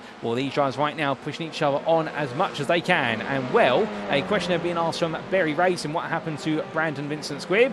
Well, right now looking further back, here is the man of the mention, and well, he's running in 4th place of the Prime class in blue at the moment. He lost out versus Dylan Hunter in the early stages of the race, but beyond that he's been holding quite a firm at 22nd place at the moment. He's got Piotr Jezlewski right behind him, but Vincent Squibb, to be fair, beyond Dylan Hunter, has actually held on to positions quite well. But here comes Jezlewski looking for an opportunity in the fight for 22nd place to move a bit further forward, and Ben Bennyworth, of course, is trying to close up to the back of this as quickly as he can, because for Bennyworth that is going to be an overall pro position in the blue class. But he'd love to take off Jegozleski, and that will help him get a few more points. However, it won't help him reel in this man, Matthew Cheverton, in the Aztec Racing Red Honda, who right now 2nd place in blue pro, but perhaps overall, if you want to refactor that, that is currently 4th place in the blue overall finishing positions. This would be enough points to move him within touching distance of sealing things come the end of race number 2 versus Ben Bennyworth. But we will wait and see. Anything can happen before the checker flag. Speaking of anything that can happen here, Tom Davidson up the inside of Mike Barber. Barber there playing it nice and safe, letting Davidson go, knowing his fight's not with him, and Barber needs all the points, therefore he can't risk the fight with a driver who's not in another class.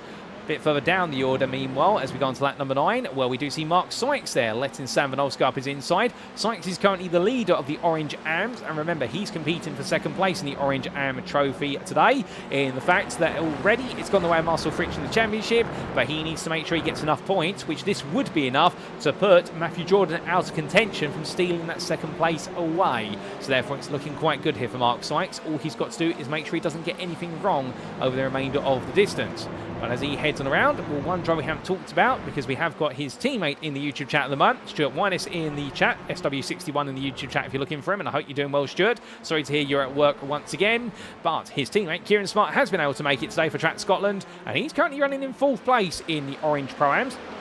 Behind Ben Altrier, and well, right now, if things were to finish as they currently stand, Ben Altrier would be almost there to sealing the Orange Pro-Am Championship, with Michael Lee down in 5th place, the only man who can potentially steal it away from him. Altrier is getting a little bit further towards his goal.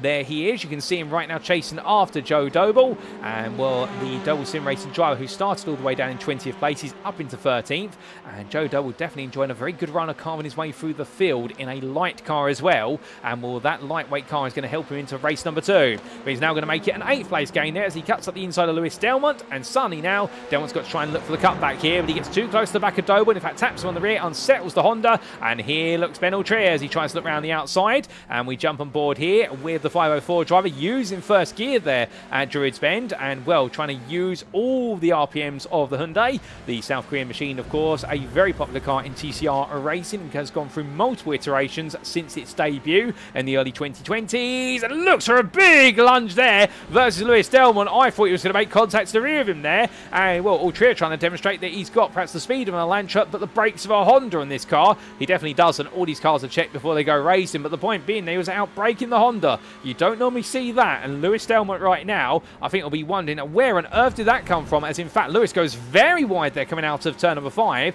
and right now for Altrier, if he can keep this pressure up, I wouldn't be surprised if he might be able to make some magic happen here. But speaking of magic happening, there has been a bit of a run wide there coming out of turn number 8, and we have had Mikey Doble lose out versus Luciano Witvoet. The World of Racing driver has moved up into 3rd place overall, so he will gain some points on Mikey Doble, nowhere near enough to bring him dead parity, but it is going in the right direction. But how do they change positions for 3rd place overall? Here's the replay to explain. So they made their way through the run of Sheen Bend and in towards Sterling's. It was a switchback there, into his left-hander, and well, it looks so there for Mikey Doble. Was there a bit of contact, or did the rear cut loose under pressure? Well, let's try and get an alternative camera angle for that, but Luciano Witvoet absolutely had to go for it there. Here was the on-board. Let's listen in, because this was dicey racing. And under braking there, if there was contact, it was a small tap, but it had big repercussions. It did send Doble wide, but to be fair, when you're racing this close, you've got to expect there will be elbows out, and I'm sure Mikey Doble will be thinking about that one and thinking to himself, okay, didn't go quite right, but to be fair, I'm still in fourth of the orange drivers. I'm only going to lose 1 or 2 points to Luciano, so therefore my championship definitely is not scuppered right now. It just means I've got to make sure he doesn't get away from me in race number 2. But of course, if they finish as they currently stand, the good thing for Mikey Doble is he'll be taking the best part of 7 kilograms less weight into race number 2 versus Luciano, so the shoe will be on the proverbial other foot in terms of that success ballast. Meanwhile, in the fight for 5th, well, here we can see that Wayne Douglas right now under pressure from Gavin Gardner, who's keeping him honest as we head towards the end of lap number 11. And Lee Horn and your leading blue Pro-Am driver, Phil McDougall, he puts pressure on Lee Horn, and Horn runs out to the gravel and grass down the exit of Sterling's Bend. That's very rare to see Lee Horn make a mistake like that, but McDougall right now for CXR Project Black, he really is proven to be an absolute talent here at Brands Hatch's Grand Prix circuit, because right now he's running away with things, and I think he's probably sat in this car thinking, if I'd had a better first half of the season, could I have been contesting what would have been the Blue Pro-Am Championship come the end of it? Well, that's the big what-if question. Of course, he's not contesting it. He can't mathematically win it versus either Dylan Hunter or Mike Barber now, but definitely that will be a question that will be swirling around in his mind. But as they make the way on through, we do say hello to Ben Gregory there in the YouTube chat as well. Good to see you, Ben. It's been some time. I hope you're keeping well. And we can see a few of you there giving some analysis on the battle between Luciano Witvoet and Mikey Doble. And it's good to see you guys keeping it civil. But as our drivers make the way on through, well, right now, what else can we talk about further on down the order? Well, we can talk a little bit about William Guthrie and Andy Chell. As Guthrie, of course, having a very frustrating race. And right now, Stammer Jumboski goes sideways there. Was there contact between himself and Chell? There may have been there, given the angle we had. And we'll rejoin, and Mark Sykes tucks right onto the back of him. And well, I can imagine that Sykes at this point probably just doesn't want to get involved. But coming on down in towards turn number 3, well, these drivers right now, they'll settle down for a brief moment as Stanley Donaldson, just a bit further up the road from his teammate Chell. Well, right now we can see here 5th place in the Blue Pro-Ams, and well, trying to get a bit close to Fraser Ostens, but he won't when William Guthrie cuts up his inside. And in fact, there Donaldson going out wide. Was he going to let Andy Chell go there? I think he is. I think Andy has said to him, I'm a bit faster right now, let me through. And Stanley has said, okay. And well, for Andy Chell, of course, his target is Fraser Ostens, who's 1.5 seconds up the road and holding on to the final podium spot in the Blue Ams. As we see Ostens there go through the camera angles, so Chell on a charge here, but he's only got 2 laps plus the final half of this one to try and get onto that podium. It's going to be easier said than done. But meanwhile, speaking of roadblocks in the road, Matthew Cheverton right now, he feels like he's enjoying a good race here for 2nd place in the Blue Pros, but he's acting as a bit of a roadblock here for Dylan Hunter's aspirations. He wants to chase down Mike Barber, who you can see off in the distance there for QMS Motorsport. But right now, this is definitely not going the way that Hunter wants it to go. And behind him, Michael Lease is looking at this and thinking, okay, guys, can I come on through? And Lease wasn't asking when he said that. He was demanding. And as they come down the hill in towards Graham Hill Bend, Lease on the outside here. Oh, no! And that's a big pinch down to braking, and Dylan Hunter sent to the grass. And that is not what he wants whatsoever. It's going to drop him down to 4th place in the Blue Pro-Ams. Does it drop him behind Stanley Donaldson? No. Donaldson's just heading up the hill into Druids as we see on camera. But suddenly Dylan Hunter's rather assured result, which could have seen him almost wrap it up with 2 races to go. Suddenly, that's not as promising anymore. Meanwhile, whilst all that's been going on, we look back to the very front of the field. We don't forget about the man who's leading the race. Here's Wojciech Swierdajc, currently leading by 1.5 seconds with Adam Delmont and staying right there with him, and then Luciano Witvoet in 3rd place. That's your top 3, with Mikey Doble in 4th place, a little bit further back, and then completing that top 5 is Wayne Douglas, still being chased by Gavin Gardner as we go on to the final lap of race number 1 of the day.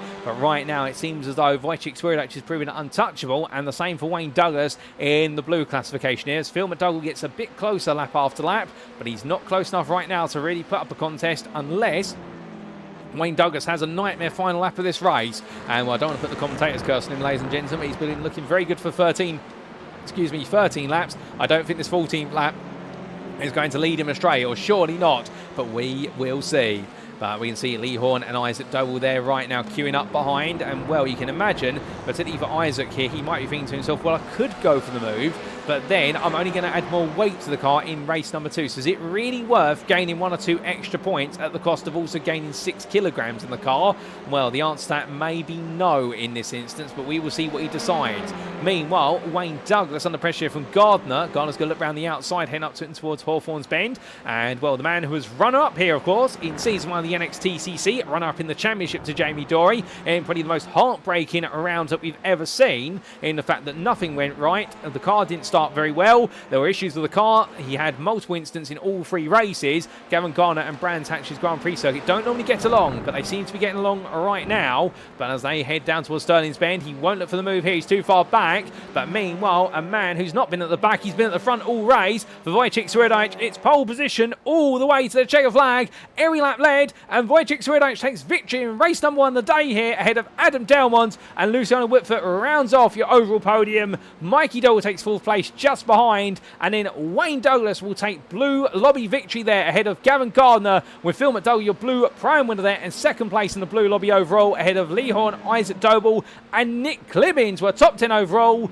makes it orange prime victory. Well done to him. Conrad Cooler and Joe Doble 11th and 12th, and in 2nd place in orange prime is Lewis Delmont ahead of Ben Altria, who does enough here to almost put both hands on the championship. A bit further back, Mike Barberfish is in 2nd in the blue primes, ahead of Matthew Cheverton with a great result there, ahead of Ben Bennyworth. Nigel Stock will take your blue and victory. Well done to Nigel, and indeed that cements him, I do believe, as almost your champion. He might need 1 more point versus Lewis Mason, who did finish runner-up in the blue AMs, but what an effort from Lewis Mason to carve his way through the field. And Mark Sykes crosses the line there as your orange lobby AM winner. Well done to Mark Sykes, and that now guarantees that he will be 2nd in the orange AM championship, with Matthew Jordan not on the grid for this race, and Marcel Fritz, your run-up in the blue AM, not in the blue AMs, in the orange AMs. Now I'm going to keep saying that, aren't I?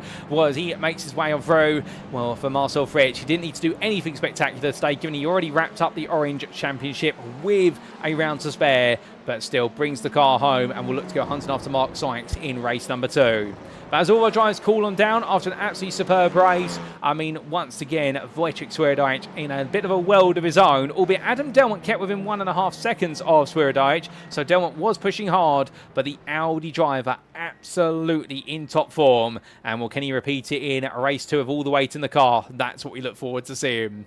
But as they all make their way down pit lane, Phil McDougall a bit further back here. He'll be absolutely ecstatic about that. That's the way to start off. Now 4 wins in blue prime on the bounce here, following his 3 at Silverstone National Circuit. And well, a bit further back for Matthew Cheverton. A smile is going to be gradually emerging on his face, and I can be certain that his mum and dad will be watching today, and well, right now, very proud of their son or his mum and dad. I can tell you that with what he's doing in both the real world of motor racing as much as he's doing on the simulator. But the 390 driver right now will know all he needs is a few more points in race number 2, and he will have the blue oval championship status going into the final race of the day versus Ben Bennyworth.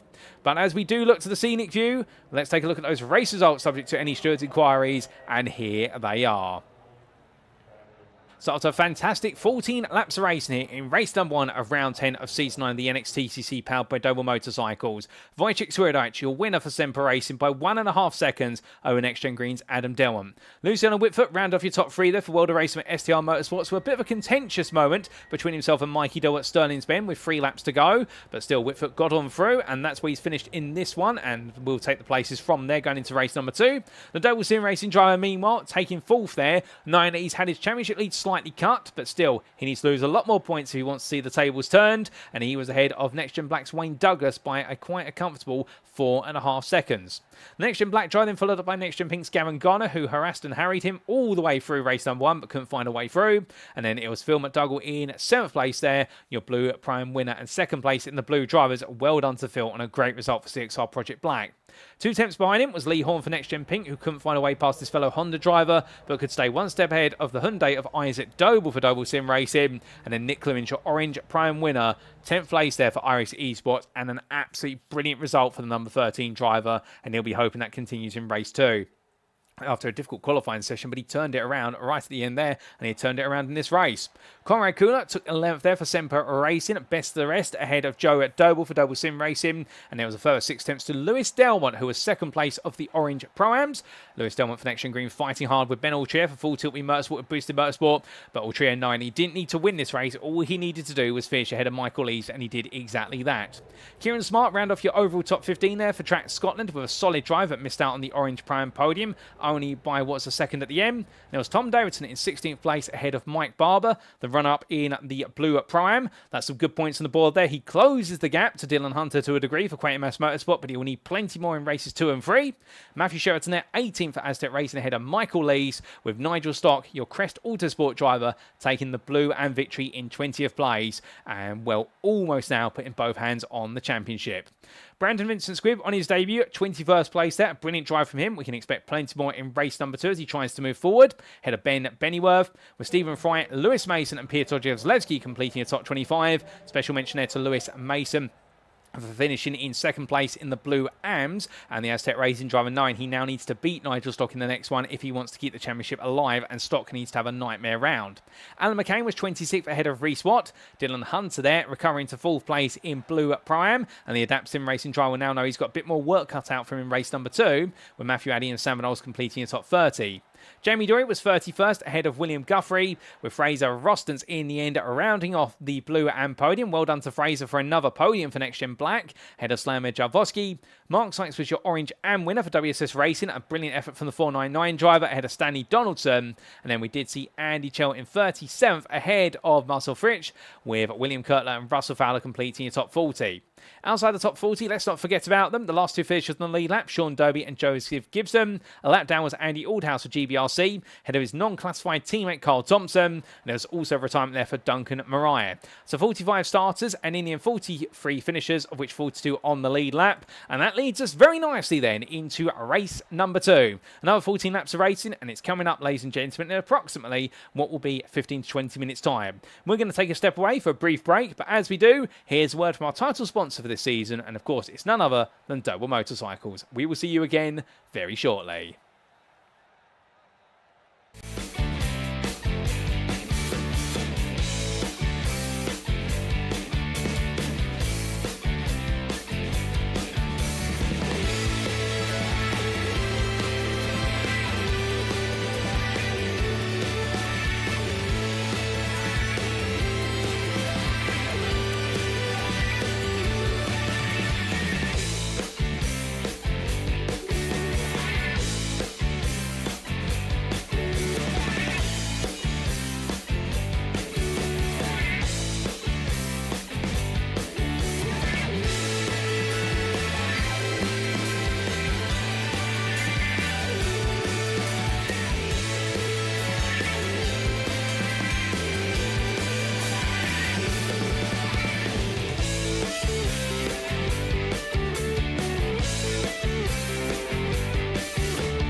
Speaking of Mikey Doble Racing, if you'd like to support Mikey as he pushes it to the limit out on track, you can do so by following the Mikey Doble Racing Facebook page as seen on screen. Additionally, if you want to represent the 88 Army at a BTCC weekend, Mikey Doble Racing has some fantastic merchandise available just for you, as may be found either via the Mikey Doble Racing Facebook page or alternatively in the Doble Motorcycles store at dobledirect.co.uk. Don't miss out on being a part of the 88 Army today.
Alrighty, ladies and gentlemen, we are back then for race 2 of 3 in round number 10 of season 9 of the NXTCC. Race number 1 definitely delivered with some brilliant battles up and down the field. Indeed, from lap to lap and corner to corner, there was no lack of entertainment and excitement. But in the championships, nothing has been quite resolved as of yet. But we still have some championships absolutely finely poised as our drivers head on around here and get themselves warmed up for race number 2. Now, perhaps most predominantly, of course, right at the front, the big story, Mikey Doble in the number 1 car, finishing just behind Luciano Witvoet after a little bit of rubbing between the two of them right towards the end of the race. But from a 3rd place for Witvoet to a 4th place for Mikey Doble, only a couple of points gained for Witvoet, and therefore Mikey Doble still leading by a comfortable, what will be, if my mental mathematics is correct, and I'm sure somebody might be doing the calculations out there, but we're taking a shot at approximately now with 18 points over Witvoet, so therefore he is still very firmly in the grips of leading that championship. But everything that Witvoet can chisel away at, he will try to do so, there's no doubt about it. But as our drivers get themselves set for the 2nd race, well, we better have a quick word or two with some of the drivers out there. And, well, one of the drivers who we are going to have a try and have a chat to will be either Michael Lees, alternatively Ben Altria, with regards to their scramble in the Orange Pro-Am Championship battle. But in fact, it does look as though we may not be able to get a word with them, ladies and gents, but it does seem so. In fact, not a lot of our drivers right now still focusing down in the pit lane, so therefore getting a word or two may prove to be a little bit challenging, but we will see what we can do. And in fact, what we might be able to do here is perhaps grab a word with Stanley Donaldson, who enjoyed being right in the thick of the fighting in race number 1. Well, we're just going to wait for him to make his way through these next couple of quarters before we get a patch through to Stanley Donaldson, because we don't want to upset him when he's making his way through the most complex run of the circuit. But here we go, ladies and gentlemen. Let's see if we can get a word with Stanley Donaldson as he makes his way to the timeline. Stanley, have you got time for a quick word? What's this on? Sorry, on the. This will be on the broadcasted interview. Yeah, all right. Just wanted to check in with yourself quickly to ask, how did you find race number 1? It looked a bit hectic out there. And, of course, race number 2 is just around the corner. Yes, it was very hectic, but really good fun. It all kind of kicked off towards the start, but I managed to make up a lot of positions. But then my car sustained a lot of damage, so then I lost them all again. Well, plenty of places gained, but some lost, unfortunately. But still, 2 more races to go, and a season finale worth fighting for every point over. Can we expect more of the same for you in this next one? I hope so. Hopefully, if I can stay out of trouble, we can hopefully make up more positions. Obviously, we're fighting for the team as well. So hopefully we can secure a good result as a whole as well. Well, Stanley, we'll leave it there. Thank you for the quick chat. Good luck for race 2. We'll see you at the checkered flag. Thank you. Well, there we go, ladies and gents, with a quick word with Stanley Donaldson there. Understandably, I think not used to being pulled into the interview room from the car, but parking up in the pit lane there for a quick word. But talking about the difficulties of race number 1, the fact made all those places, only then to lose out over the distance after a big incident, cost him a lot of time and a lot of damage to the car, but still more to come, surely. But speaking of things to come, well, as Mikey Doble is the fastest of everybody practicing, let's see if we can grab a quick word from the man, if we can get a patch through to the car from Mikey Doble. Here we go, folks, and well, we're going to try and catch him as he makes his way in towards Graham Hill Bend, at least on our screen. Well, as we try to get a word with Mikey, you got time for a quick chat? Yeah, sure. Well, good evening. Well, good evening to you. Just a quick word. Close race in race number 1 between yourself and Luciano. More to come in race 2? Yeah, absolutely. Yeah, the gloves are off now. Obviously, we've got our updated points after race 1 there, so I think I've got a 21-point lead, so it's a pretty healthy advantage. But anything can happen. Obviously, there's a lot of points up for grabs in race 3 with the reverse grid and the point for every position you can overtake. So just want to try and, if I can finish ahead of Luciano in this race, maybe get a win and give myself a bit of a cushion for the last race. Alrighty, well, appreciate the insights, Mikey. We'll leave it there. Good luck for race 2. We'll see you at the checkered flag. Thank you very much. So talking about there, the fact that still 21 points ahead, because of course there are the bonus points for places gained. And well, now for Mikey and much of our drivers, it's time to head to the grid, ladies and gentlemen, for race number 2.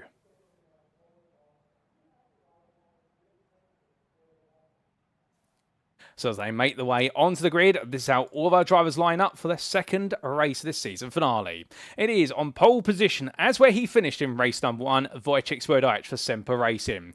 Joined on the front row of the grid, he will be joined by Adam Delmont for NXTGEN Green. Then it'll be Luciano Witvoet for World of Racing at STR Motorsports. So the gloves will be off for in the battle with Mikey Doble, who starts fourth alongside him for Doble Sim Racing. Then on row number 3, it is going to be Wayne Douglas there for NXTGEN Black, the highest placed individual from the blue lobby, and he will be joined in the company of Gavin Gardner for NXTGEN Pink.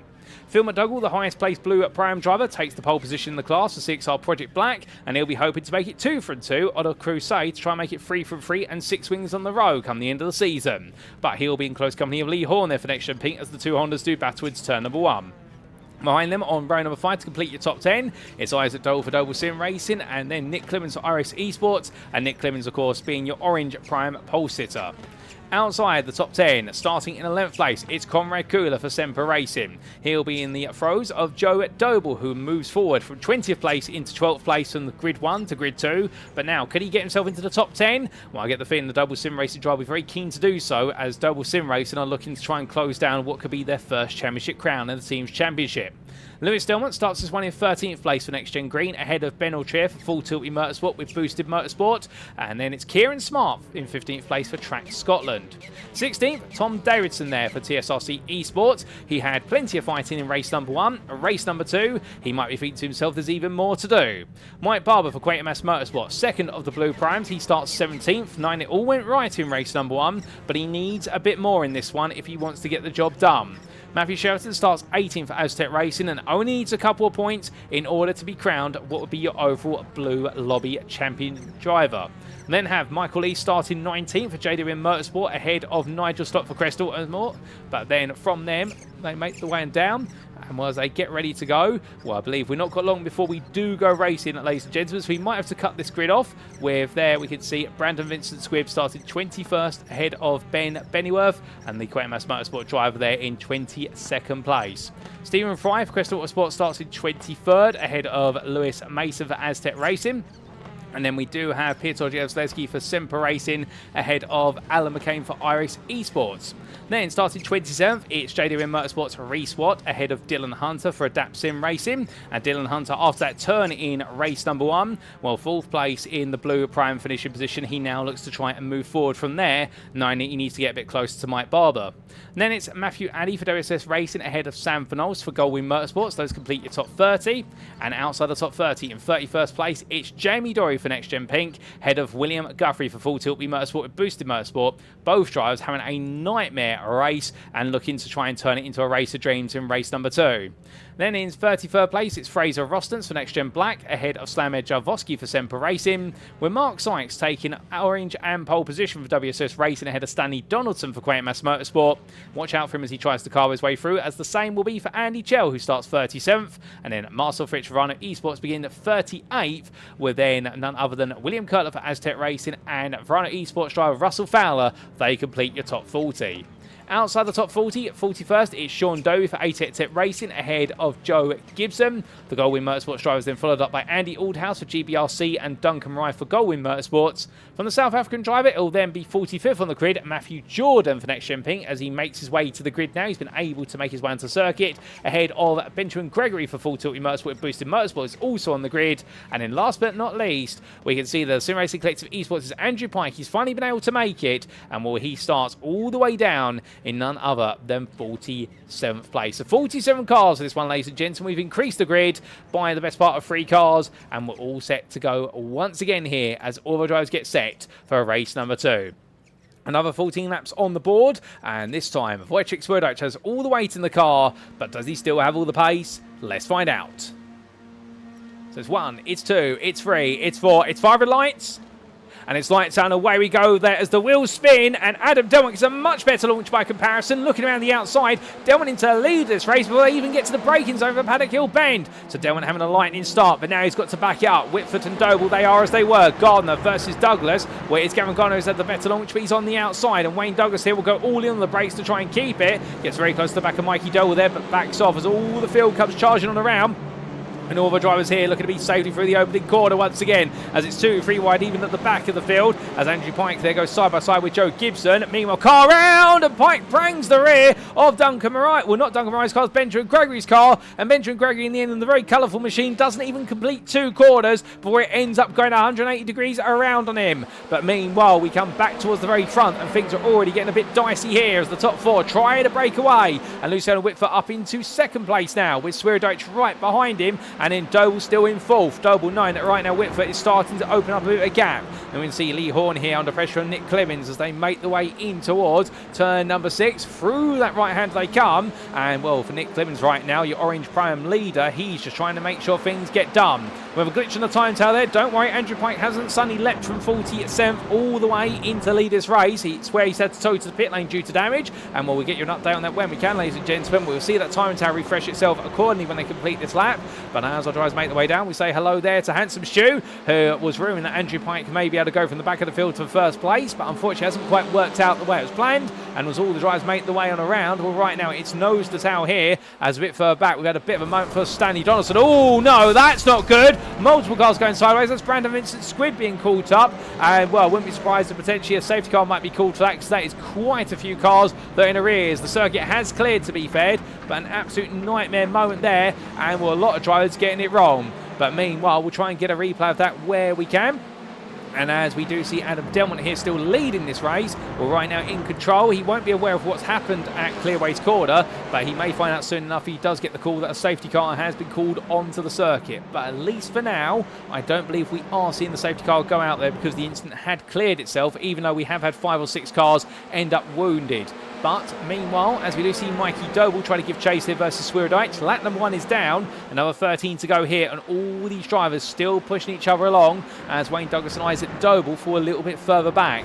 Further back here, we do see a move from Phil McDougall having to cover off Lewis Delmont, and McDougall now with maximum weight in his car, the best part of 34 kilograms. It's a very heavy car here, and he tries to force them all to fight each other. So that's Joe Doble trying to come through on the inside. You can see behind him Ben Altrier looking one way than the other. He's got the most to lose in all of this as we jump on board, riding over the roof of the 504 and the full tilt Motorsport with Boosted Motorsport driver right now, looking to try and go around the outside of Delmont. Not quite going to make it happen here as they come through, but you can understand the Elantra driver, well, a little bit less weight in the car, is now starting to feel more confident. And well, around the outside goes Tom Davidson there. Davidson gets the better run under braking, and Altrier now under pressure to try and catch back up, keeping in mind, of course, that Michael East and Mike Barber are not too far behind. But as they power the way along up towards turn number 1, well, we're on to lap number 3 here. We've had confirmation no safety car will be called as a result of that incident at turn number 9. And well, big run wide there from Phil McDougall as he comes out. But that confirmation coming in my ear, ladies and gentlemen, from the race director's booth. But Davidson takes the place of McDougall, who rejoins. And down the hill in towards turn number 3 they come. Well, McDougall back on the attack here, and Will Davidson right now trying to just keep ahead, and Will does so there as Altrier now switches back to the inside here. He wants to chase after Lewis Delmont, but he's got to pick them off one by one if he wants to, and well, Altrier does find that place of 14th in the end. Of course, we look a bit further back, and Matthew Addy here is another Prime driver in Orange Prime who's making a lot of progress. He's got Alan McCain directly behind him as he takes the place off him for 6th place in class, which 22nd on the road. And right now coming up towards Hawthorne's Bend, well, it's definitely proving to be a very dicey race in this midfield once again, as Stephen Fry swaps places there with teammate Nigel Stott for Crest Autosport. That's a 24th, as Matthew Addy meanwhile goes to cut the weeds up there, and I don't think Jonathan Palmer will be too happy that his grass is being touched. But meanwhile, as they come charging through turn number 6, Matthew Addy right now holding his position versus Alan McCain as they head up into what is the very difficult Sheen curve, and Addy absolutely under huge pressure. But speaking of pressure here, Sam Van Olst right now under a bit of pressure to move forward after a dismal start to his race that dropped him from 30th to 41st. We're going to get a replay of what happened very shortly, but he's chasing after William Guthrie, another driver as well, end up in arrears before it all really got going. And well, through they come, and as they do, well, these drivers right now staying together nice and close, but no sign of a potential move coming from Van Olst at this time. But from them, we come back to Lee Horn, as they're coming towards the end of lap number 3 and on towards 4 they go. Horn there holding off Conrad Kula at the moment, and Nick Clemens still there. These drivers all push each other onwards. We do have a new leader of this race, it should be pointed out. Luciano Witvoet did take the lead off of Adam Delmont, and we're going to get a few replays of those moments, as meanwhile that's a couple of cars wide. That was Gavin Garner running out wide at Graham Hill Bend. Conrad Kula came through, as did Lee Horn. But with that, we take a pause on the live racing and take a look back at what happened over the first couple of laps.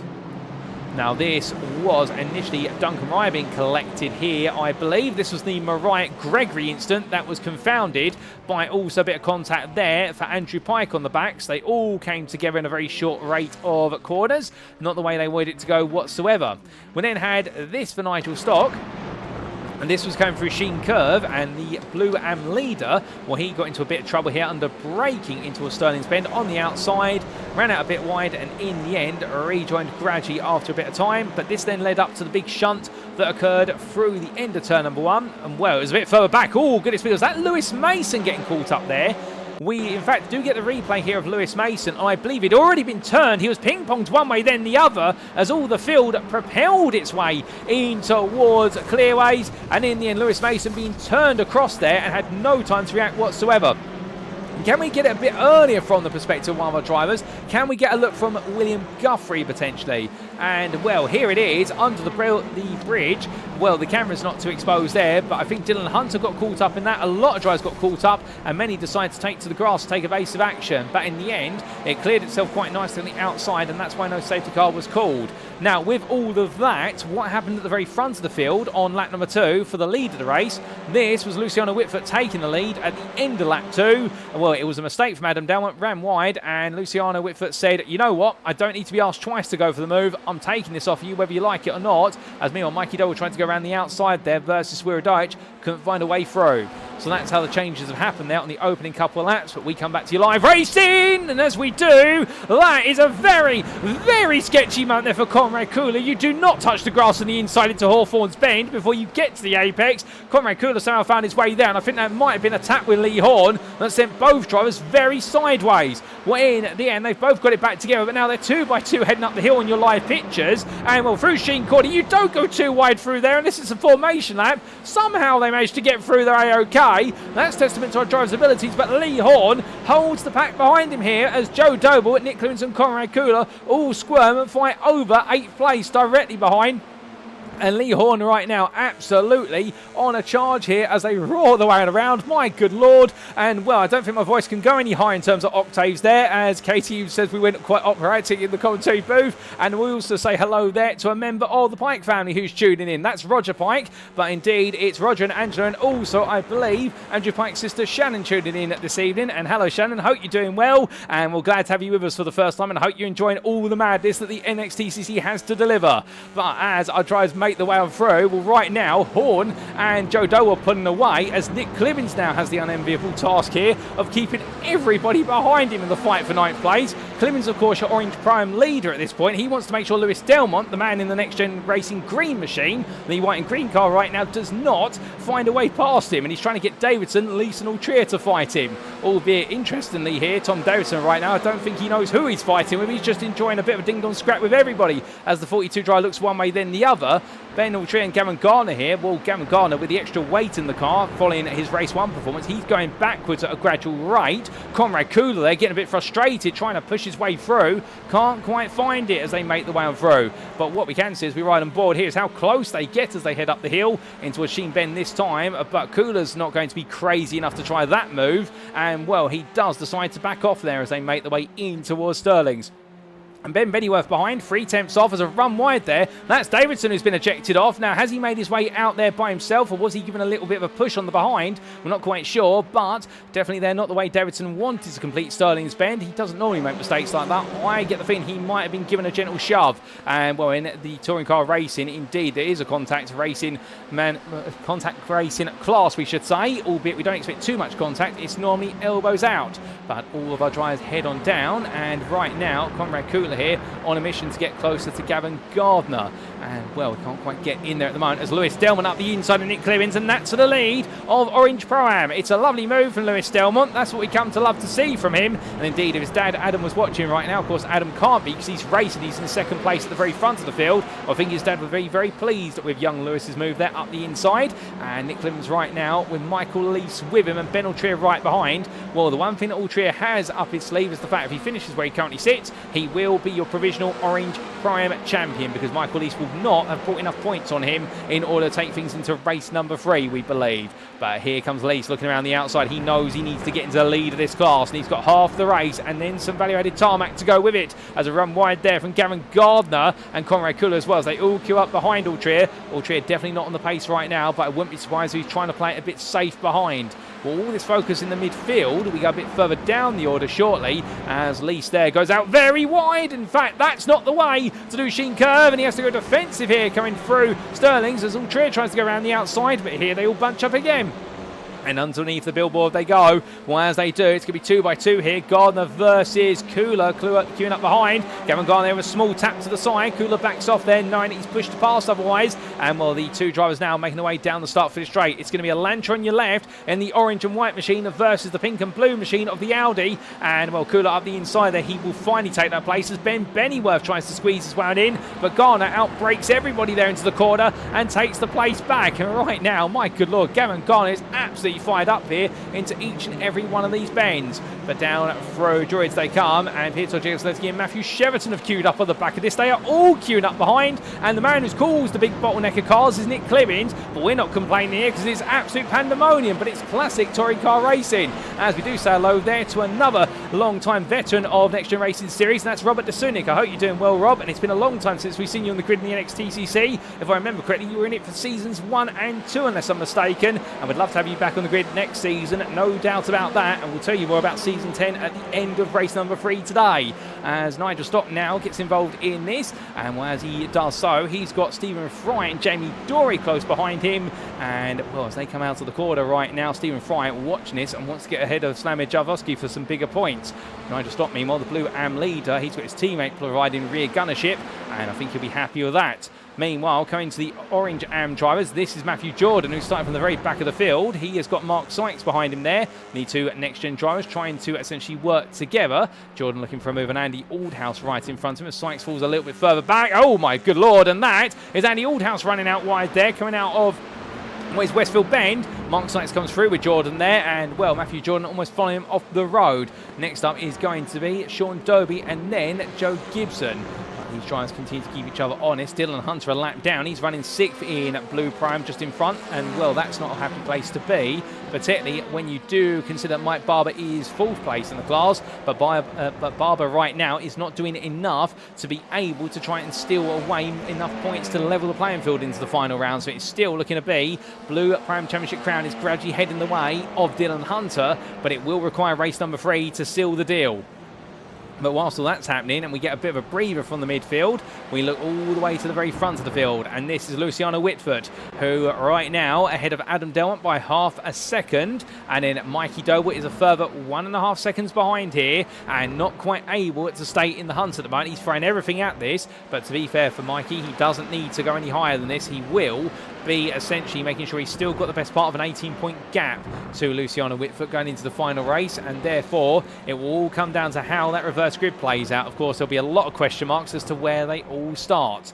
A bit further back, Lewis Delmont has got Nick Clemens right behind him and Michael Lees there with him as these 3 fight over the orange Prime win. That's not how you do Sterling's Bend, Lewis, and as he runs out wide, well, Nick Clemens now is going to be looking at this and thinking, how can I potentially capitalise on it? Well, Lewis Delmont there says, no you don't, puts the car right in the middle of the road, and Clemens looks one way, then he looks the other, but he's going to have to back off. And Michael Lees half a second behind here watching as Ben Alltrier falls further back. That weight definitely having a fact on that Elantra, and right now for Alltrier, it's all going to be about finishing within that top 13. That's one thing we haven't really talked about here. Remember, we've got a reverse grid coming up for the final race of the day, but it can be from anywhere between 13th and 23rd place. We will lottery draw it from the commentary booth straight after this race, and once we've gone through the provisional results.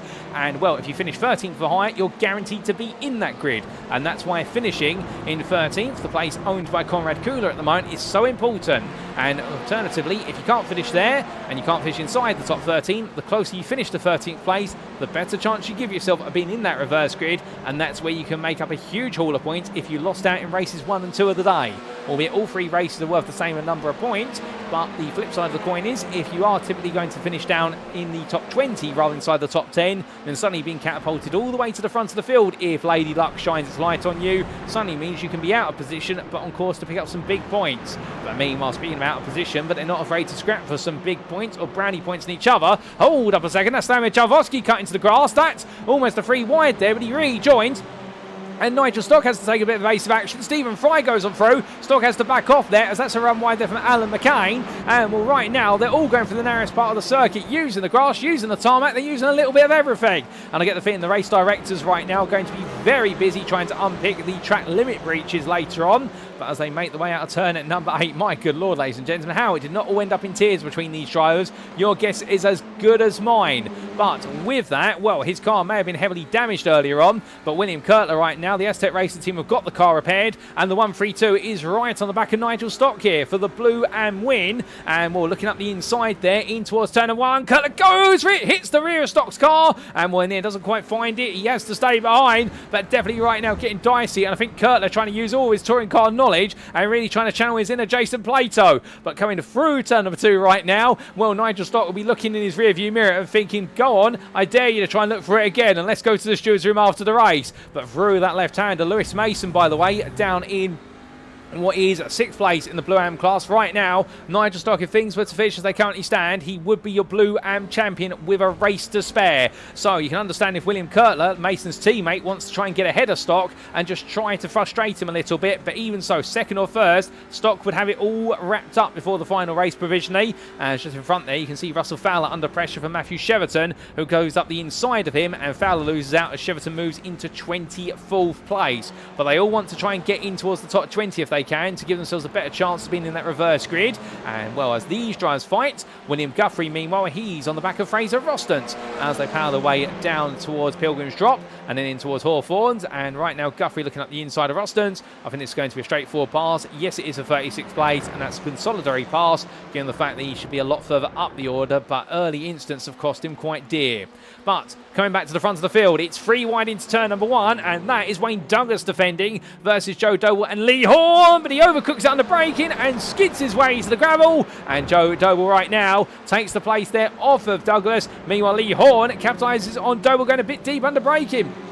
And Lee Horn, to be fair, you give a door to him, and if he's got enough confidence in those brakes in that Honda, he will not say no to sliding his way in there. Indeed, he's almost as if he just wants to stick his nose in where it belongs or where it doesn't belong. He's not afraid of either. And Horn up into 5th place now, and Joe Doble trying to come back at him. But Douglas has got now a whole hungry pack of 4 Pro-Ams right on his heels, and the first one of them is Lewis Delmont directly behind. But what can Delmont do here to try and get involved? We will see. As meanwhile, Joe Doble looking back up the inside of Horn in towards Hawthorne's Bend. And right now, the number 11 driver here really throwing everything at this as we ride on board and look back from our number 11 car. Now, what is Horn going to do in return? Well, here through Westfield Bend, I don't think he's going to try and adventure anything, because to do so would be risky. But Horn will definitely stay nice and close here and trying to put a bit of mental pressure on as they come out of turn number 7 in towards 8.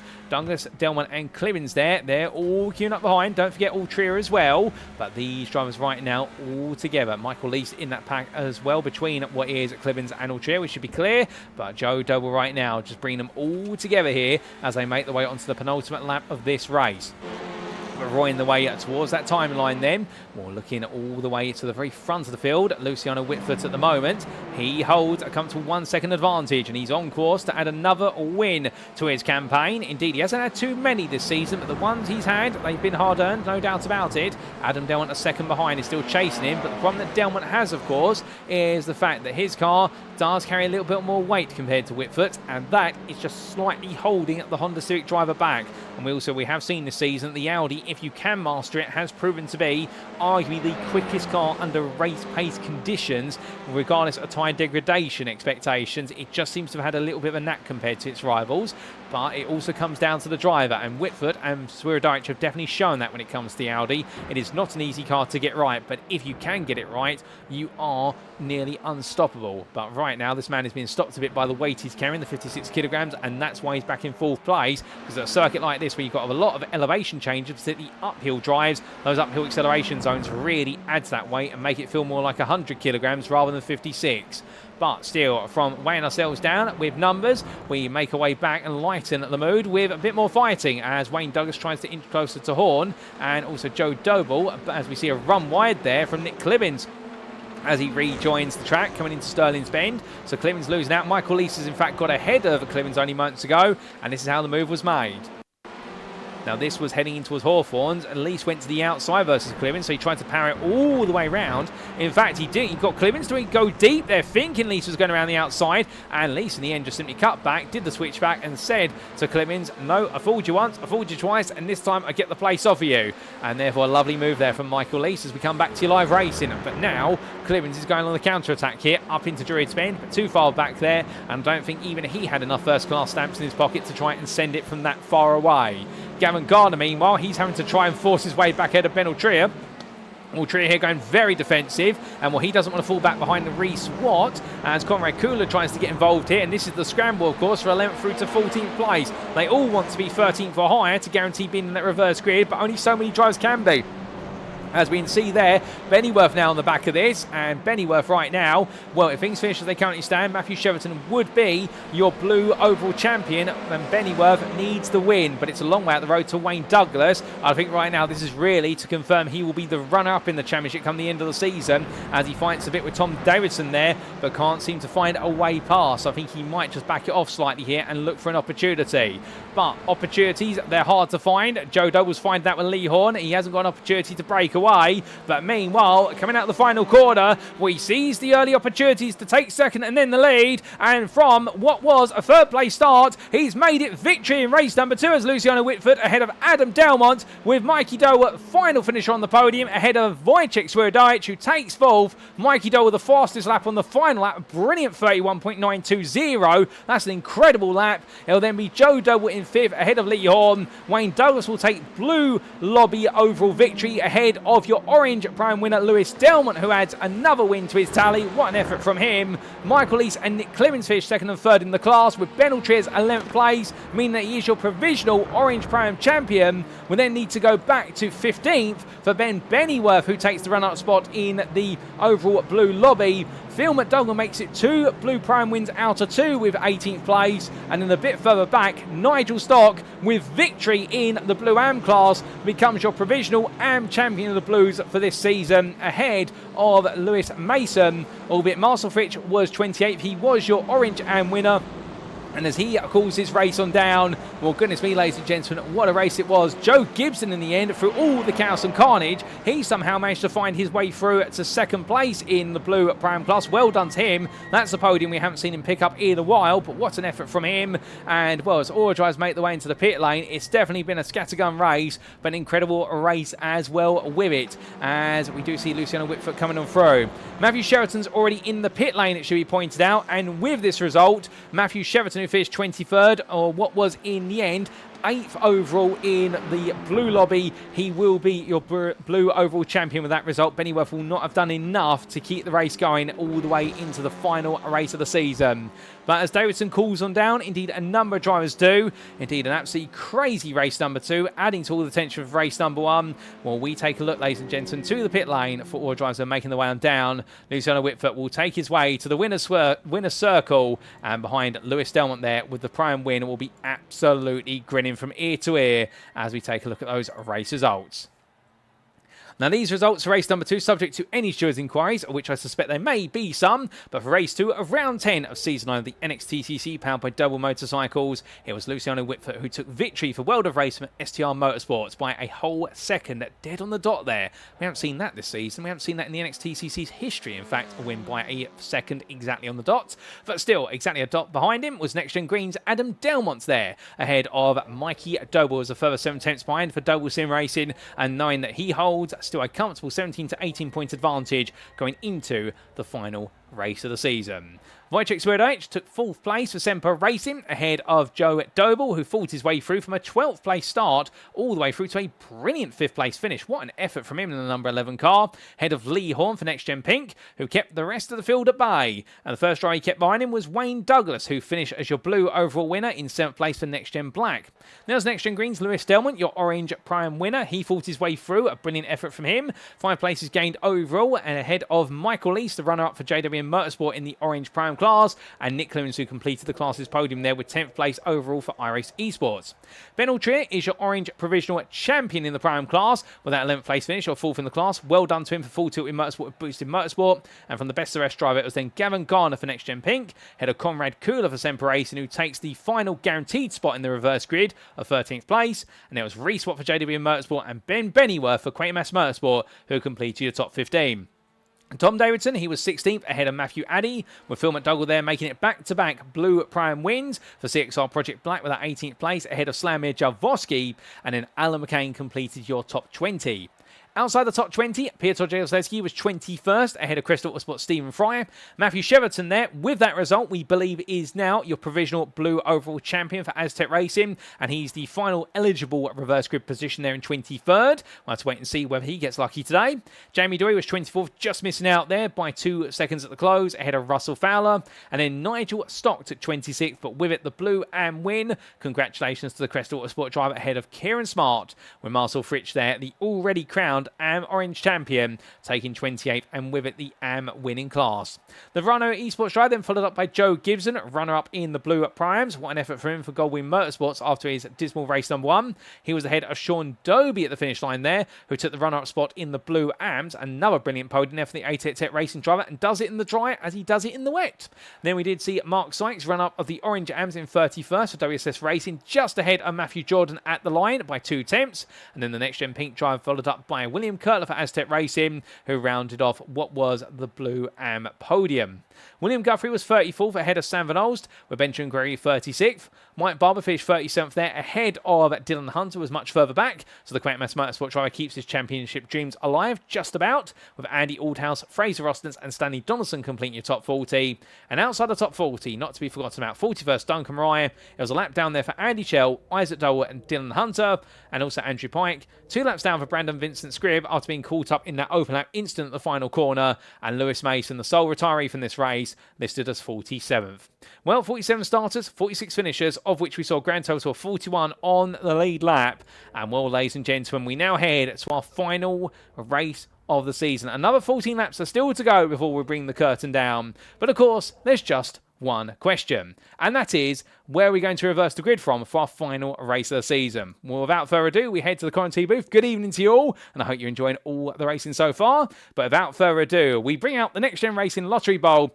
It's here for the final time this season, and as we get set there, and we will come to that question from Dylan Bryan in the YouTube chat about how you can be on the grid for Season 10 in due course. Well, in this Lottery Bowl, we do have the numbers, what is 6 to 12. They're all locked in here. Very shortly, we're going to close our eyes, shuffle the balls, and draw 2, add the numbers together, and that's where we draw the grid from. So without further ado, let's get to it.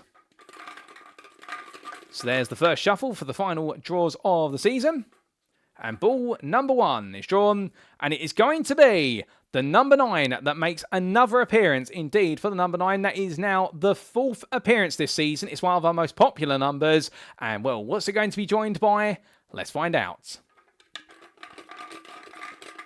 There's the shuffle, and for our final ball draw of Season 9... it is going to be, well, ladies and gentlemen, it has not made more than 1 appearance this season, and now it's going to make 2. It is the number 12, and it means we have a top 21 reverse grid, and in fact, it's the same number combination as round number 6 at Silverstone International. So our 21st place finisher was Piotr Jaroslewski. He gets himself pole position for the season finale race, and Alan McCain will be joining him on that front row of the grid. It's a big grid, it's a big reversal, and that means big battles are abound in our final race of the season, and we will be back in approximately 10 to 15 minutes time for the build-up to race 30 of the championship, after which we will crown our champions. Don't go anywhere, folks, you won't want to miss it.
Speaking of Mikey Doble Racing, if you'd like to support Mikey as he pushes it to the limit out on track, you can do so by following the Mikey Doble Racing Facebook page as seen on screen.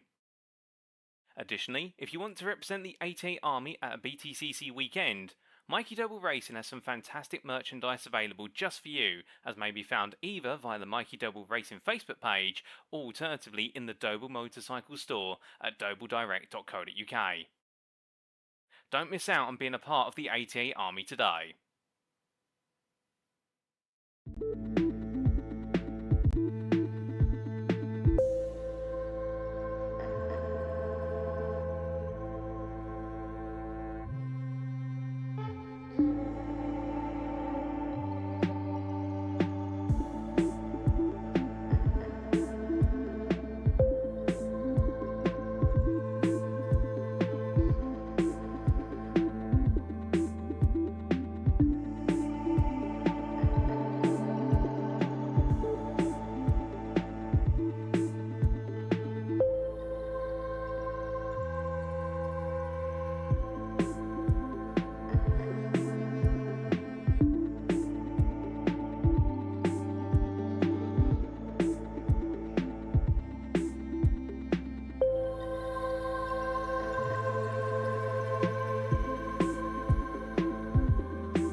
And here we go, ladies and gentlemen, for one final time tonight, not just at the Brands Hatch Grand Prix circuit, but for the whole season of Season 9 of the NXTCC. It is time for race 30 of 30, and here we are, 14 laps to seal the deal and crown our champions. Now, since race number 2, we have looked at the provisional points. Those points, they're not quite 100% accurate necessarily, but they do paint a relatively accurate picture, and the accurate picture that we do have is that a good number of Drivers' Championships have now been wrapped up, subject to Stewart's confirmation after the races, but they have been wrapped up, and we can now start to talk about provisional champions. Now, what hasn't been wrapped up, that's probably the thing we should talk about first, is the fact that your overall Orange Drivers' Championship, it's still on the line between Luciano Witvoet and Mikey Doble. Now, Mikey Doble does have a points lead of approximately what is about 14 to 15 points coming into this final race of the season. Witvoet's going to need a big point score if he wants to overhaul a Mikey at this point, but it's not impossible. We have seen it happen before, albeit with a top 21 reverse grid. That is going to make it a lot harder than it would be if it was a top 13 grid by comparison, because of course Witvoet will be taking into this one the maximum success ballast after his win in race number 2. But understandably, heads are down in the cars and down the pit lane. We're not going to be able to get a word from either driver going into this final race of the season. Their concentration is going to be at the maximum now. Elsewhere, what else is still open? Well, beyond that, I believe that means it's already wrapped up in the other Drivers' Championships. That's the one that's remaining. We also do still have the question of the Teams' Championship, which is still going the way of Doble Sim Racing, it seems, at the moment. Albeit NXTGEN Pink are going to be losing out on their record of what has been 6 Teams' Championships back-to-back. They're not going to make it a 7th. And indeed, that is an absolute dominant run that is coming to the end. But like all good dominant runs, somebody's got to stop it at some point, and Doble Sim Racing are believably finally going to make it happen.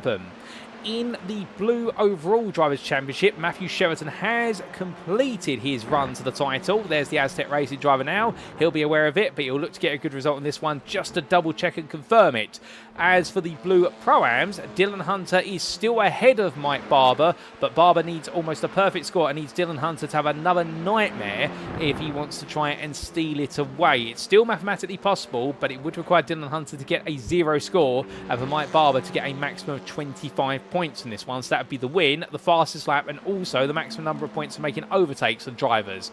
As for what is the Orange Prize, well, Ben Altrier has sealed the deal with a race to spare, given he finished directly behind Michael Lees in race number 2. And in the AMS, well, our blue champion now is Nigel Stock, provisionally confirmed as a result of his win in race number 2. And it was already confirmed coming into this round for Marcel Fritsch in the Orange AMS. So for a lot of drivers now, this race is going to all be about having fun. However, for 2 drivers, it's going to be a little bit less so. And of course, that's Luciano Witvoet versus Mikey Doble. They will be very much thinking they've got to get their game faces on one last time and make sure they don't get caught up in any chaos or any carnage. And there is Mikey Doble making his way on around. Where is Luciano Witvoet, meanwhile, by comparison? And the answer is he's not out there at the moment. I do believe the car is still in the pit lane. Yes, it is, and he's decided not to go out there at all. Whereas for Mikey, he's turning laps as quickly and as often as he can because he wants every opportunity to do so. But with all of this in mind, the one thing as well is the fact that we do have a top 21 reverse kid, and it is Piotr Jegozleski who is the man who starts on pole from Semper Racing. Not this man, this is Wojciech Swierdajc, but he's one of a limited number of Semper Racing cars out of the circuit at the moment, and he's the closest one our cameraman could find. As he makes his way around, he will be starting from what will be on this grid 18th, given his 4th place finish in race number 2, a slightly lighter car, and what you can imagine, he is going to be a wall to climb for both Witvoet and Doble. Doble, of course, chasing his 5th NXTCC driver's title. Meanwhile, Witvoet chasing his maiden one and wants to add himself into the Hall of Fame. But without further ado, ladies and gentlemen, for the final time this season, we head to the grid. It is time for race 30 of the championship and our final race here at the Brands Hatch Grand Prix circuit.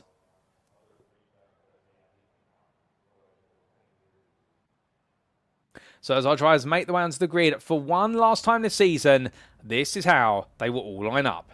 It is Piotr Jegoslavsky who benefits from a top 21 reverse grid from the race 2 results. The Semper Racing driver lines up in pole position overall and also for the blue lobby and the blue pros. He's joined on the front row of the grid by the orange Pro-Am pole sitter and with the orange lobby pole sitter, Alan McCain for Iris Esports. From the 212, it's the 99 Slamir Jarvosky Semper Racing really benefiting from this reverse grid as their second man starts in 3rd place. The 99 driver then in the company of Phil McDougall, who somehow finds himself once again towards the very front of the grid, and well indeed, I think right now Lady Luck has definitely supported him today as he's had 2 prime wins in the blue lobby. He's going to try and make it a 3rd and make it what would be 6 wins in a row to seal the season out, and with that chase down 3rd place in the championship. The 6R Project Black driver starts 4th, just ahead of Matthew Addy for WSS Racing, and then it's Tom Davidson who rounds off your first 3 rows in 6th for the Sim Racing Collective Esports.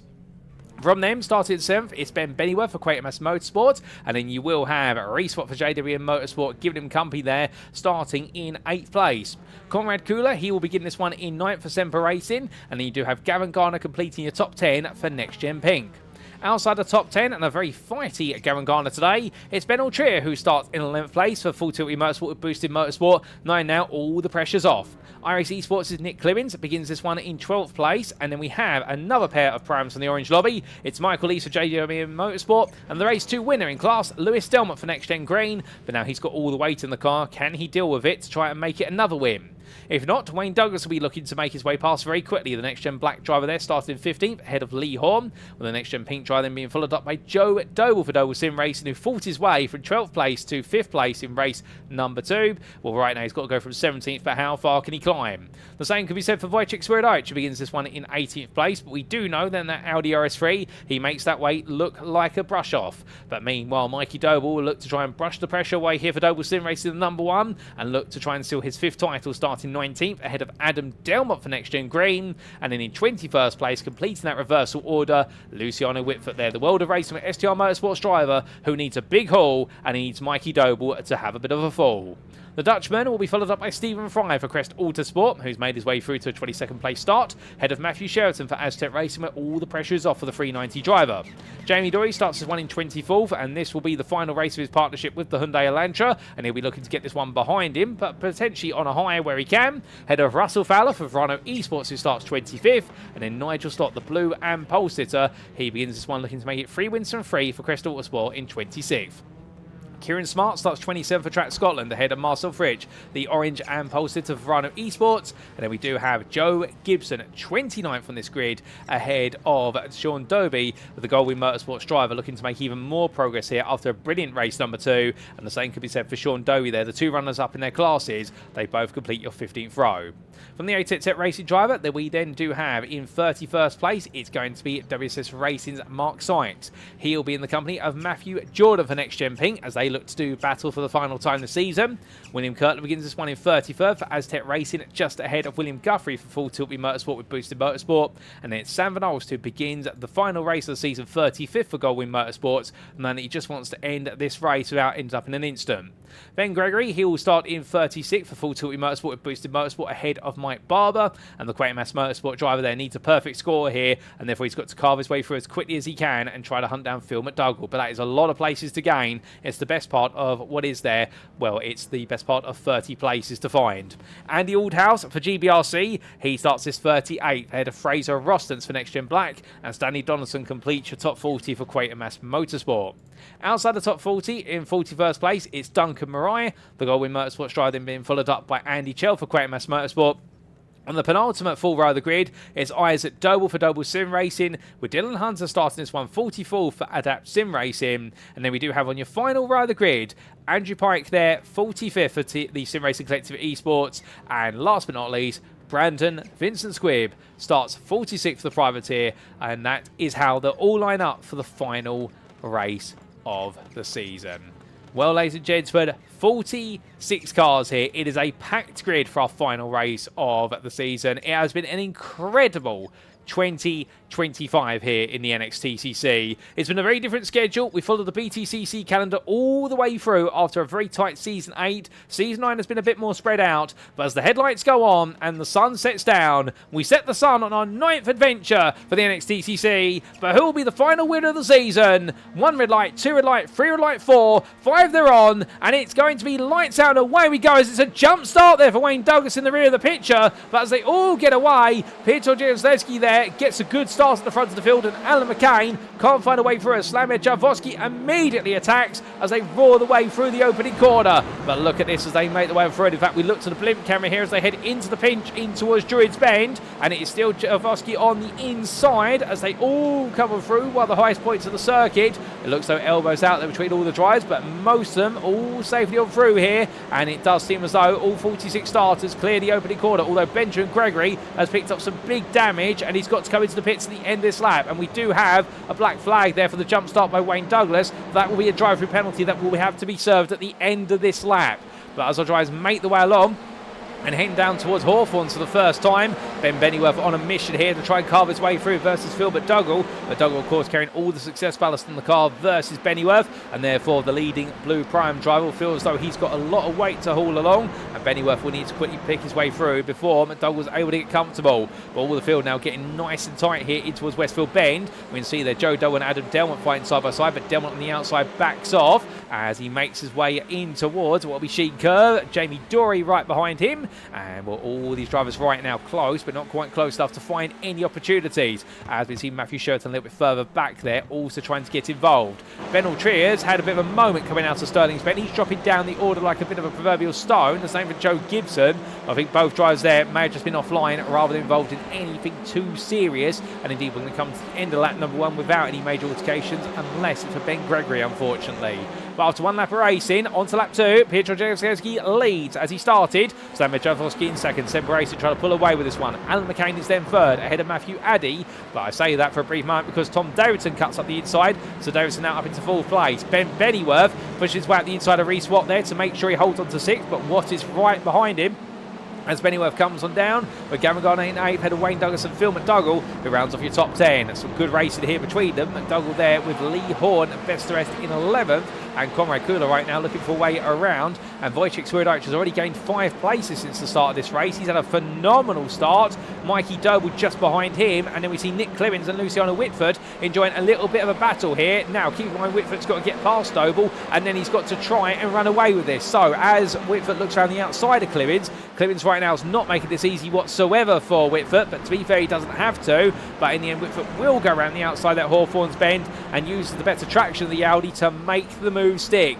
A bit of run wide there for Jamie Dory behind Matthew Cheverton, and well, I can tell you one thing, these two have had more door-to-door moments than any other pair of drivers over the course of previous seasons, but they've had a very relatively clean rap sheet on the races they've been on the same grid together this season. As meanwhile, we do have a slowdown for Ben Bennyworth, and we still have that drive-through penalty lingering from Wayne Douglas. And in fact, I should correct myself, he has to serve when 3 laps have been awarded, not within 1 lap. And well, Wayne Douglas opts in to take it as late as humanly possible. If he doesn't, he immediately gets upgraded to a disqualification, and he will be immediately recalled into the pits. Therefore, he will have to serve it. Says, hold up a second. Somebody's taken a load of gravel. Couldn't quite see who that was.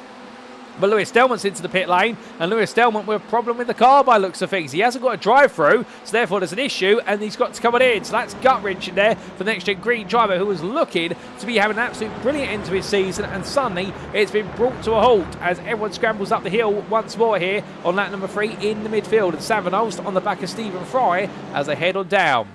Now tucked in behind the Hyundai Lancia, Van Olst looking up the inside, but it's not much of a run for the Goldwyn Motorsports driver. But Fry gets it all out of sorts as he comes out the corner, runs out wide. So now Van Olst will be up the inside and enjoys a good little run there as Doble, Joe Doble that is, cuts to the inside of Fry as well. There's a bit of an error there, an uncharacteristic error for Stephen Fry, and Joe Doble capitalises on it. Further back, hold up a second, that's Dylan Hunter into the barrier there, and Dylan Hunter had a monster start. Once again, finds all his momentum is curbed as quickly as that. There he is down in 7th place in what is the Blue Pro-Ams. Mike Barber is in 4th at the moment, so Hunter's just got to get to the end of this one. I don't know if he's done the mathematics, but all he's got to do is see the checkered flag, and if he does so and picks up some points, Mike Barber cannot mathematically steal that prime one crown away from him. And Hunter right now, with the damage on the car, I think this is going to be a race of attrition for him rather than one of excellence. But we will see what he can do, as Vincent Squibb, meanwhile, trying to chase down Andy Aldhouse. And well, that's our 1 or 2 big moments there from the start of this race in terms of moments that have happened. And well, we take a look back at some moments from the start, particularly on lap number 2. And this was one for Kieran Smart. Now, this was Kieran Smart making his way down towards the final quarter. We did have a car that disappeared off into the gravel, side by side there with Lewis Delmont. Oh, my good lord. And that was a big prank to the side, and that explains why Lewis Delmont came into the pit lane. Both drivers there with major suspension damage, and Kieran Smart, the whole front right of the car, dropping there. And, well, that's a nightmare moment between the two of them. What else happened elsewhere? This was Andy Chell towards the end of lap number 2. He made his way through Clearway's corner. Oh, and he got caught up there with William Kurtler and got absolutely pinned on it, and the two drivers came together. Chell went around in the end, and both drivers were a nightmare moment. I think that might have been where, well, they were trying to avoid making their way towards Kieran Smart, and in the end it both went wrong for the pair of them. But with that, with it all going wrong for them, this also happened to Dylan Hunter on lap number 3 only moments later. And well, the man who was looking to try and bring on home a podium in the Blue Prime class as he headed up towards Surtees Bend, what exactly went wrong? And the answer is snaps loose under braking. A bit too much enthusiasm and the car rolling along, but thankfully no contact with the barrier, so that has made his race a little bit more straightforward. We thought he'd hit the barrier, but not quite so, as we return to your live racing.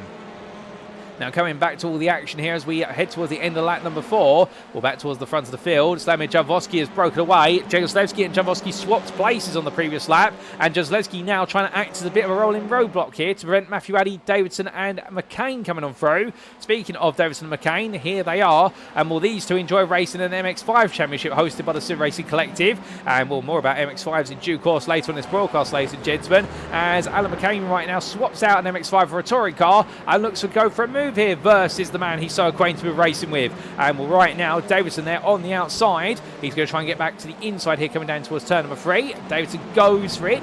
McCain gives him the space. Great respectful racing between the two of them. There's nothing separating them other than the air between the cars. But heading in towards turn number 4, it's going to be McCain who waits behind, as Milo Wojciech Swierdijk is already up into 8th place. Swierdijk is not holding around. And well, as he makes his way up the order, right now he's heading close to Reece Watt. And in fact, for Swierdijk, this is looking very quick indeed.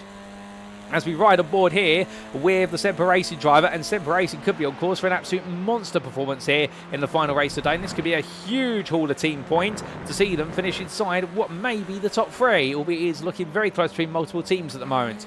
But Swierdijk here coming on out, and well, to make his way past Reece Watt, he'll know that whilst Watt is one of the Orange Pro-Am drivers, Reece Watt has a reputation for being a very wide driver in terms of the fact he knows how to defend well. Remember, Reece Watt was the first ever Pro-Am driver to take an overall victory in the NXTCC. The infamous battle was Oschersleben in Season 2, where it was between him and 2 other Pro-Am drivers for the victory, including Matthew Addy. And Reece Watt in that race really set himself out there to be one of the best defensive drivers the NXTCC will ever see, as they make their way up towards turn number 1. But right now Swierdijk close. But is he close enough here to look for the move? No, he's not. And Watt is really capitalised on that. He knows exactly the margins. But here as they come out to turn number 1, Swierdijk's very close here. What's Watt going to do? He decides not to really fight it here. I think he's confident of the fact he's not to fight really with Swierdijk, and he'd rather take some overall places here, so lets him go in the end. And that's a classic defending, but not defending too hard. Holding his position and making Swierdijk have to find the way through, as Watt in the end takes a bit of an excursion there coming out of Graham Hill Bend, and that's going to put him right on the path of Phil McDougall, who gets close, but not close enough to look for an opportunity. Lee Horn, however, is going to dive up the inside there as they come out of Surtees Bend. But on the tighter exit line, there's not going to be too much momentum here, as Luciano Witvoet, meanwhile, he has found his way past Mikey Doble over the last couple of laps. They have changed places, but how exactly did Witvoet make the move? Well, here it was on lap number 4. Now this was heading in towards Surtees Bend. Mikey Doble was on the inside at the time, bunched up behind Ben Bennyworth's car, and as a result of this, a bit of a tap there between Bennyworth and Doble. Doble backed off the throttle immediately because of the contact, and that's what enabled Witvoet to get on through. So Mikey Doble in the end being caught up and then being swarmed, but able to keep what was Adam Delmont behind there as they all made the way in towards that right-hander. And in fact, Adam Delmont a lot further down the order. Not quite sure where Adam Delmont's race has gone other than backwards, and I believe it may have been a mistake. And there it was, a little bit of a prang there. Was that with the RSC Sports 13 and Nick clearance, or was it Mikey Doble's car? We're not quite sure, but that's what sent him further back, and Adam Delman losing out subsequently at Sheen Curve as he had to go a bit wide.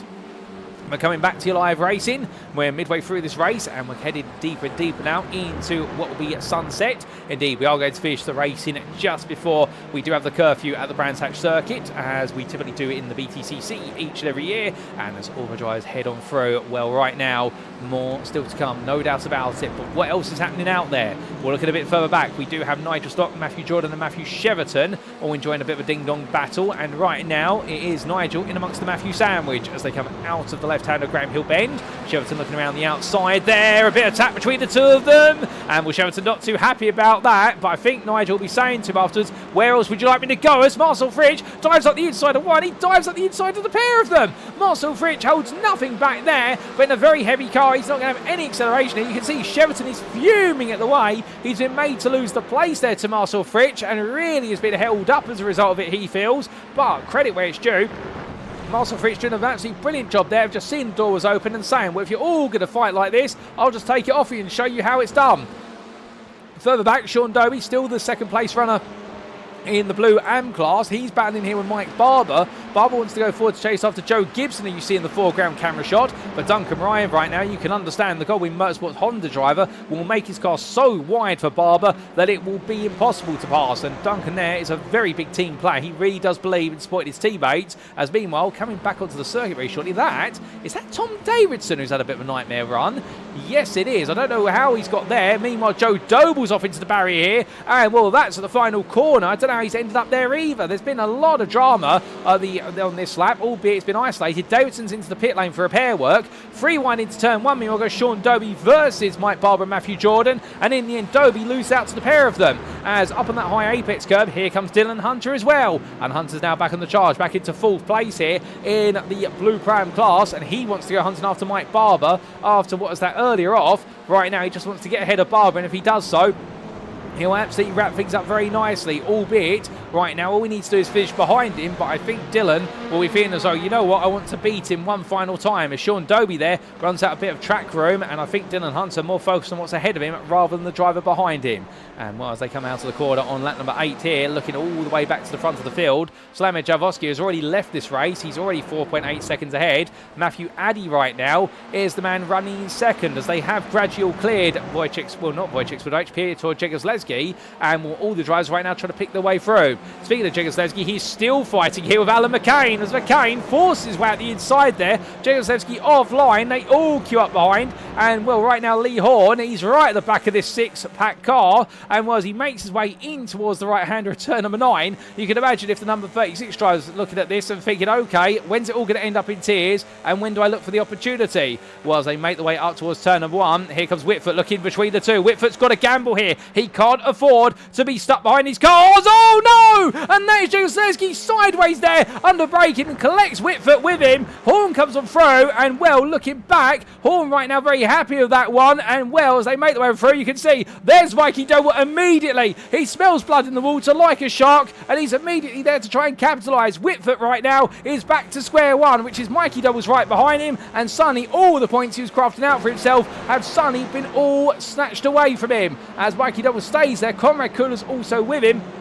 And this field is getting very close, and at the very forefront of it is Matthew Addy, who's proving just to try and pin them all together as they power their way along. In fact, that's Alan McCain, let me correct myself. Addy's a bit further up the road, but right now that fight for 5th place, well, it has so much significance in the overall Orange Drivers' Championship, but Alan McCain right now is just enjoying his own race out there for 2nd place in Orange Pro-Am. He wants to keep Reese Watt behind him, and understandably, his priority is that, not worrying about what's going on in the overall championship. As oh my good lord, that's Russell Fowler. He's lost his front bumper. Who's he made contact with? I believe that's with Sam Van Nolst he's collected on the rear, and well, Sam Van Nolst goes straight on there, and an uncharacteristic moment between the two of them, and Sam Van Nolst's race has gone very much backwards as a result of it. But how exactly did that happen? Here's the replay to explain. and was they made the way through. We look back from the rear here of Sam Van Ol's car. So first up, that was Michael Lees. Lees looked up the inside, went for it, went a bit sideways. Van Ol's went out to the grass. That was the Delta. Now he rejoins under braking. It goes turning. Oh my good lord, we couldn't quite see where Russell Fowler was, but that explains it. So Fowler in the end was trying to go on the inside into Westfield Bend, ran out of room, and Sonny, it all went wrong for Van Olst. Well, that is not one they're going to be recovering from anytime soon, as we do see there Sam Van Olst into the pit lane for a fast repair. We're back to live racing we are, and as we are, well, we do see Slamir Jaworski still trundling away, albeit Gavin Gardner is proven to be half a second a lap faster now versus Jaworski, albeit at this rate he won't be close enough come the final lap. He'd need 2 more laps to be there, so Gardner right now is just trying to keep Wojciech Swierdowicz at bay, and well, Gavin Gardner here is going to have an absolutely horrific task on his hands, because he's got a 2-time overall champion right behind him, and Swierdowicz right now will be pushing him every step of the distance.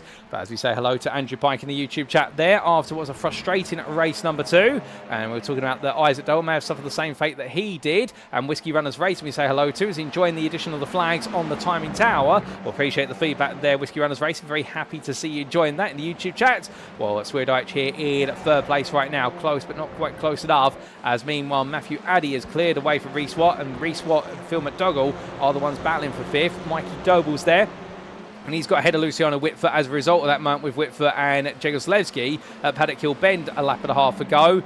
But as they come charging around now, we can see there that Doble ahead of Witvoet. That's all he's got to do to 100% guarantee that he will be a 5-time champion, is make sure he pips what is Witvoet to the line. Anything beyond that, well, it's a bit of it's a bit of icing on the cake, I should say, and the cherry on top with it.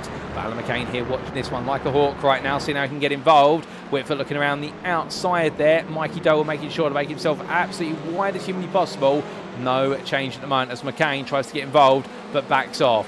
Looking a bit further down the order in the fight for 22nd place, it's Duncan Wright, and then Matthew Jordan, Joe Gibson, Mike Barber and Dylan Hunter all together. Hunter here looks for an opportunity as he comes on down the hill. There's his championship rival on the left of him, and right now the Adapt Sim Racing driver, even with damage on the screen, sideways there goes Joe Gibson, and well, Joe Gibson ejected out of this battle very quickly there, as I think Mike Barber under pressure there, making a bit of contact, albeit not saying the blame lies on Mike Barber, but just calling it as we saw it. And Dylan Hunter right now will feel, okay, that's another place gain, now I'm into 3rd in the Blue Prime class. This is becoming my championship even sooner. Mike Barber now, I think, really he's got to go for broke here, and I would imagine his thought process at this point will just simply be make sure that Dylan Hunter doesn't get on through, and it will feel as though it's going to be a bit of a Pyrrhic victory, knowing that the reality is that championship is not going his way, it's going the way of Hunter. But through Westfield Bend, these two definitely pulling away for Gibson now, who tries to get himself back together. Ben Altrier, meanwhile, a lot further back after a brilliant race number 1 and a dismal race number 3 start. Well, right now, can he move any further forward? He's 9th in the Orange Pro-Ams, but thankfully he's wrapped up the championship following race number 2. Oh, it was a decent result in race 2, so therefore he won't be complaining too much about it. Further up the order, well, Wojciech Swierdowicz just going around the outside there of Gavin Garner in towards Paddock Hill Bend, and well, we'll get a replay of that when we can. Phil McDougall, meanwhile, he's run out wide coming out of Paddock Hill Bend. That's going to put him all the way down to 12th place here. He rejoins with Jamie Dory right behind him, and Jamie Dory here trying to get into the top 10 for his final race of the season in the Elantra. He's into 13th, and can Dory get a little bit further up the order? I've always said and done with, if he can, that'd be absolutely huge given the way this day has gone so far. Dory there then looking for a move, looking one way then the other, but it's not coming forward. But hold up, folks, because there's been a big moment, and Dylan Hunter and what is Mike Barber both involved in contact, and that is going to settle what will be the Blue Prime Championship. Here's the replay to explain, and this is what happened between them. Making the way up Paddock Hill Bend, up the hill, well, Barber there on the outside. Hunter looked to the inside, went all in under braking, turned Barber there, and well, Barber was always going to shut the door. Oh, goodness me, Joe Gibson then prang in the rear of the 26 of Hunter, and Barber was already around, and Dylan Hunter in the end turned around as well, and I think then having to wait to get the car righted. But that does mean that right now it does see Dylan Hunter become your Blue Prime champion, albeit Mike Barber will not be too impressed with how that ended. I don't think there was anything malicious meant there, but understandably, when he gets out the car, the first thing he'll probably be saying is the equivalent of John Cleland moan of the man's an absolute animal. And then I think he'll immediately calm himself down and realise that it's not going to work out that way at the end, and it's just been a frustrating night. But of course, you can understand from a driver's perspective, if it does feel as though in the heat of the moment, everything's gone wrong, and in fact, it was a lot more malicious than it actually was in reality. But as Wojciech here keeps ahead of Gavin Garner for now, Matthew Addy a bit further behind, and Rhys Watt ready now, being the flyer in the, well, being the cork in the bottle here on the penultimate lap, with Mikey Doble and Luciano Witvoet behind. Witvoet is still attacking here as we ride aboard. Rhys Watt has a very poor run out the corner. It's going to be a free wide pinch here, heading down towards Surtees Bend. That's very tight. And Luciano Witvoet through the middle. Can he go all the way around the outside of Doble? If he does, that's going to be candidate for overtaking the season plus. And as they roar the way along, it's not over yet. Rhys Watt's back there and now tugging in behind Doble. Doble's going to go high on the outside into Hawthorne's Bend. It's going to be close between them, but Witvoet here on the inside. Well, this is going to be consolatory as they come through Hawthorne's, but Witvoet gets the nose ahead. He finally does it. He converts the Moses manoeuvre into 2 places.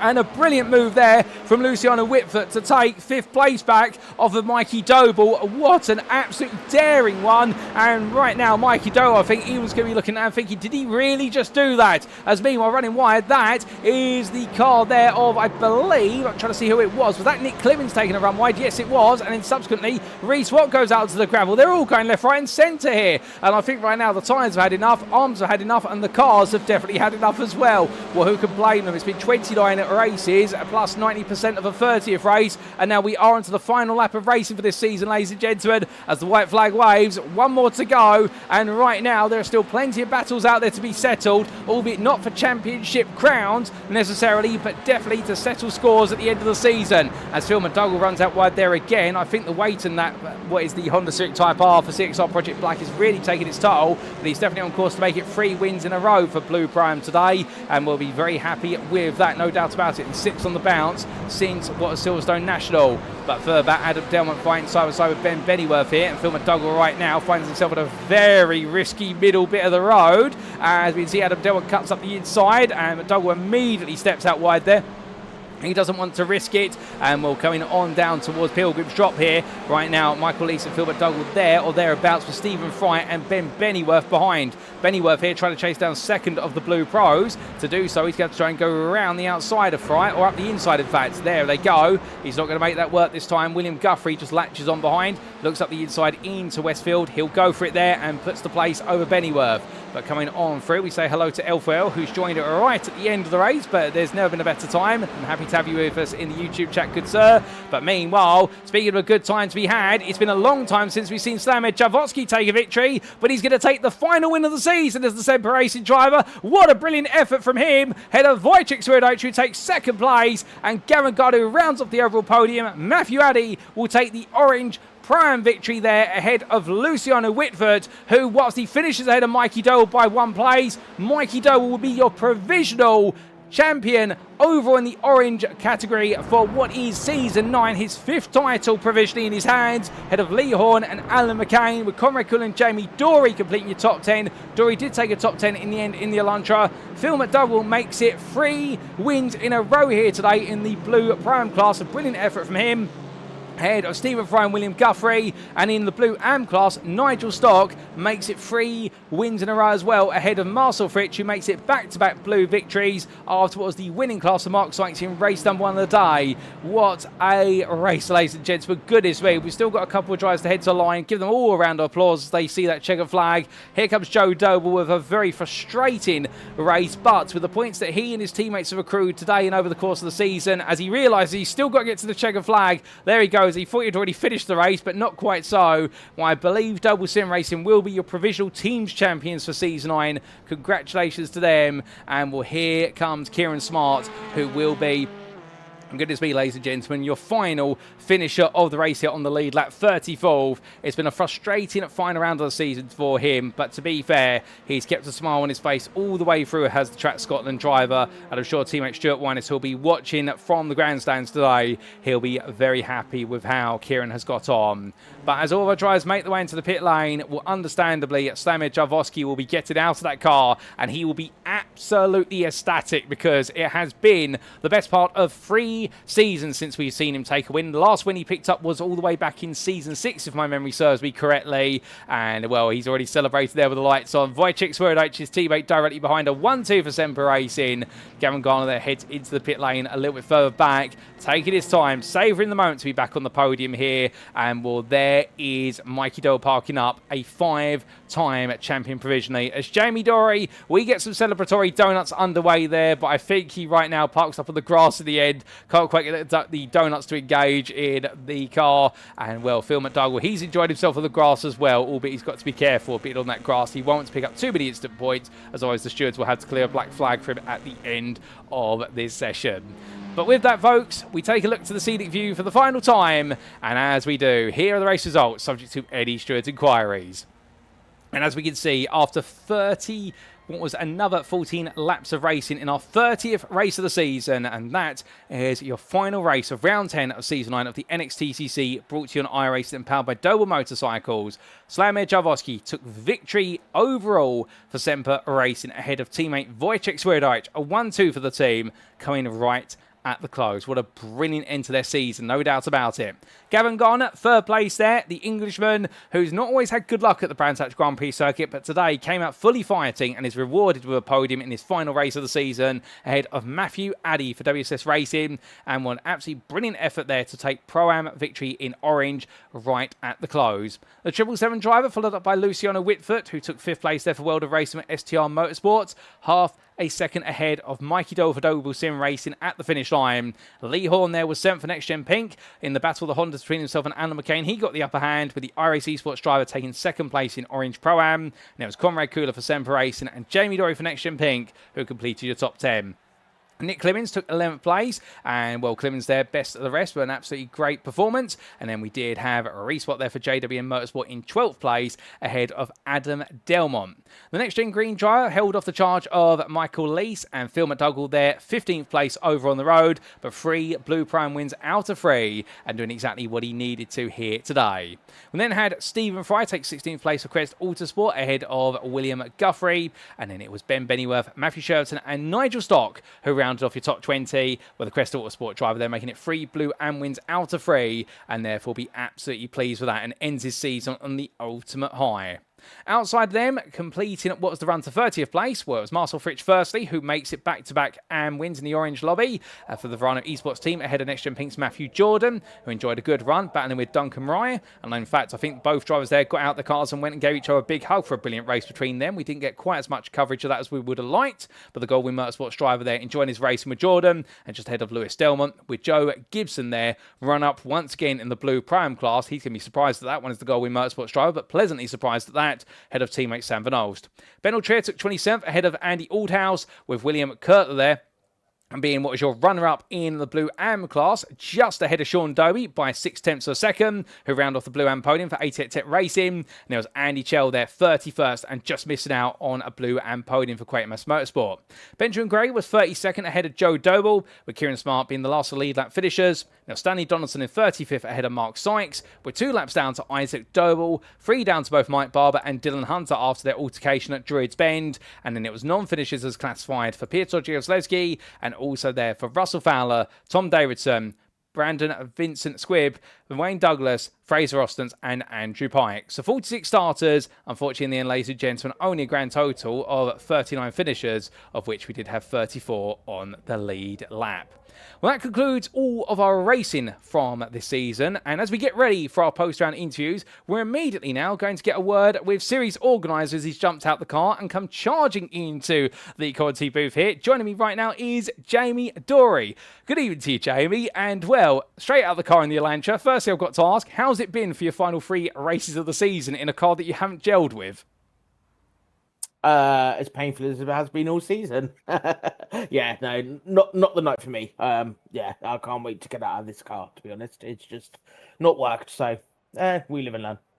Oh, indeed. Like you say, we do live and learn, but still, with that in mind, whilst we get ready for our interviews, I think we've got plenty to talk about here with regards to what's upcoming with Season 10, as I put the calendar on screen. Yeah, so obviously, you know, we've got Season 10 starting in the new year, which is already pre-planned and pre-arranged, similar format, same format.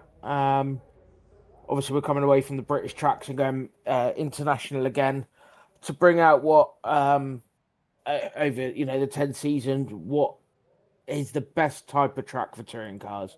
We've got some tracks in there that are very slipstreamy to allow anyone to be able to win. The likes of Fuji being an interesting one, the classic Monza without the first chicane, some compact tracks like Watkins and things like that. And then we've got some of the challenging tracks with Long Beach Street Circuit, which I think Survival of the Wing Mirror, tracks like that. There's just got a variety of everything, as well as what provides the best racing for our last 10 seasons. And what I did enjoy last season, Season 8, but only the one-off, is a endurance 1 hour treble points for the round at Mount Panorama with the allotted minimum pit stop time, which puts everyone on a level, which gives a chance for some of the people who don't necessarily qualify towards the front to experience being at the front of one of the most challenging circuits and watch the drama unfold, so to speak. So yeah, track selection's been thought about quite hard. Obviously, we'll still run the weighted setups because they work really well to allow the more dominant car / driver combos to be hampered in certain ways and to keep the championship alive, as once again the NXTCC has done up to race 3, I believe. However, the big change for Season 10 is during the night. I will explain more in due course. During the night, we will have a option setup, which is a setup that is adjusted equally throughout all 4 cars.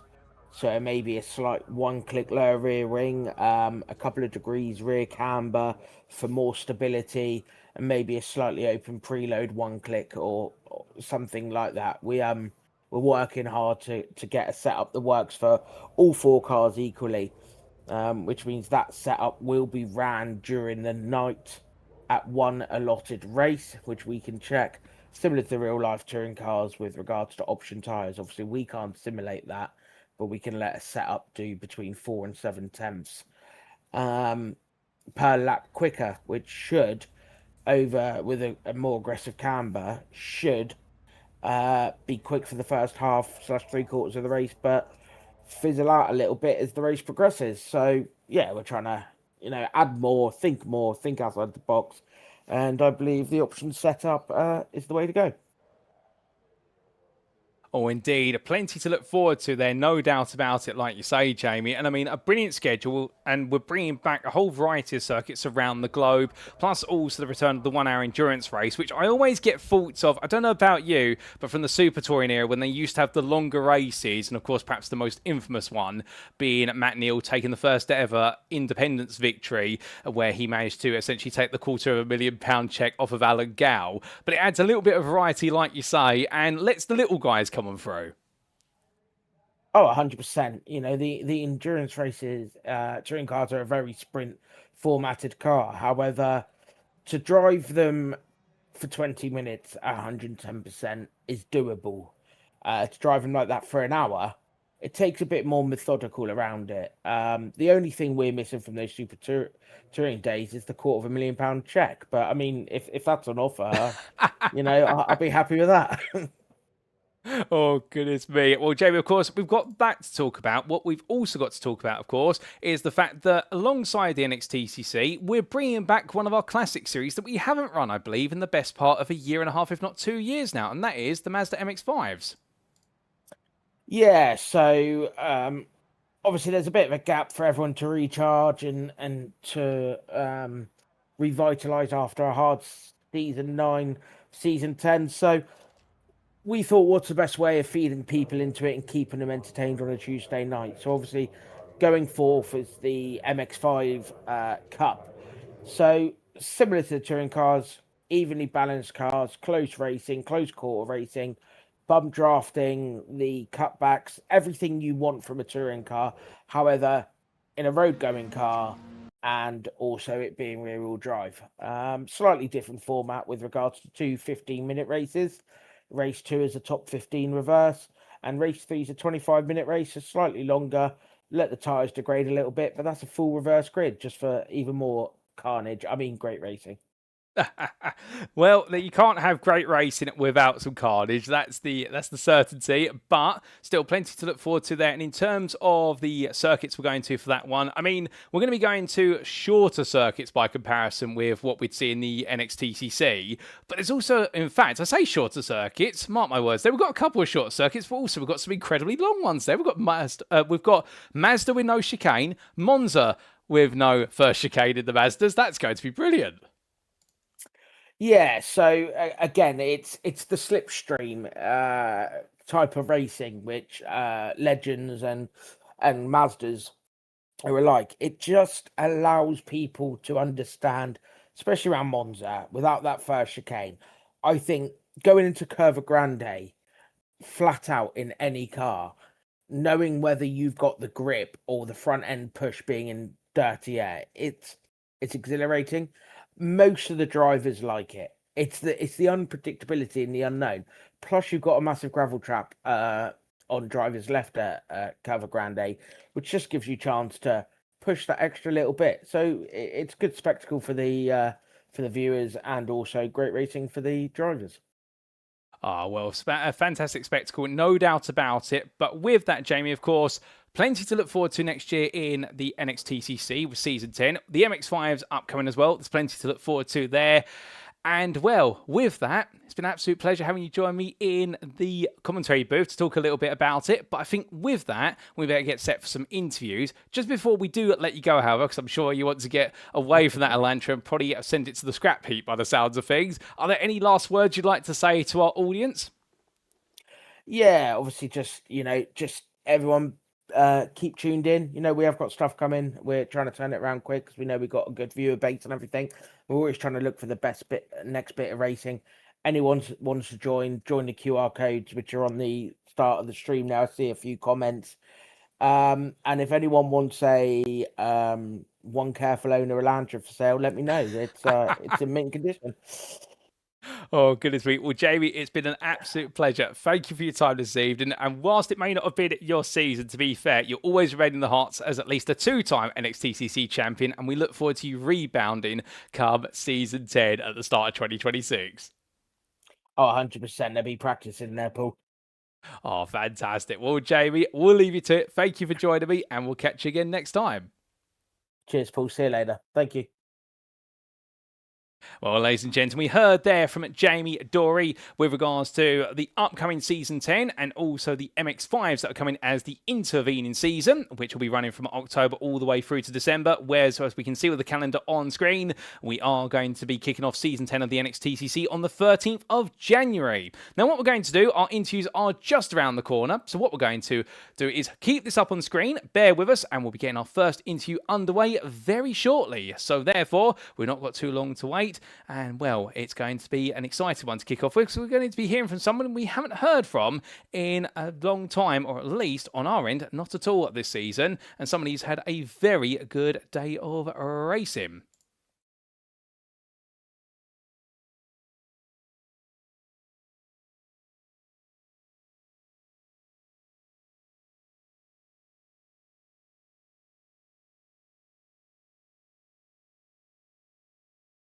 And without further ado, ladies and gentlemen, we kick off our interviews in the next 20 seconds. And it's going to be a absolutely brilliant day to hear from one driver who really has been one of the hidden stars over the course of this season. Indeed, we've had many hidden stars over this season, but we are going to be coming to our interview now, and it's going to be none other than Joe Gibson, who joins us as our first interviewee, as he now joins me in the interview room.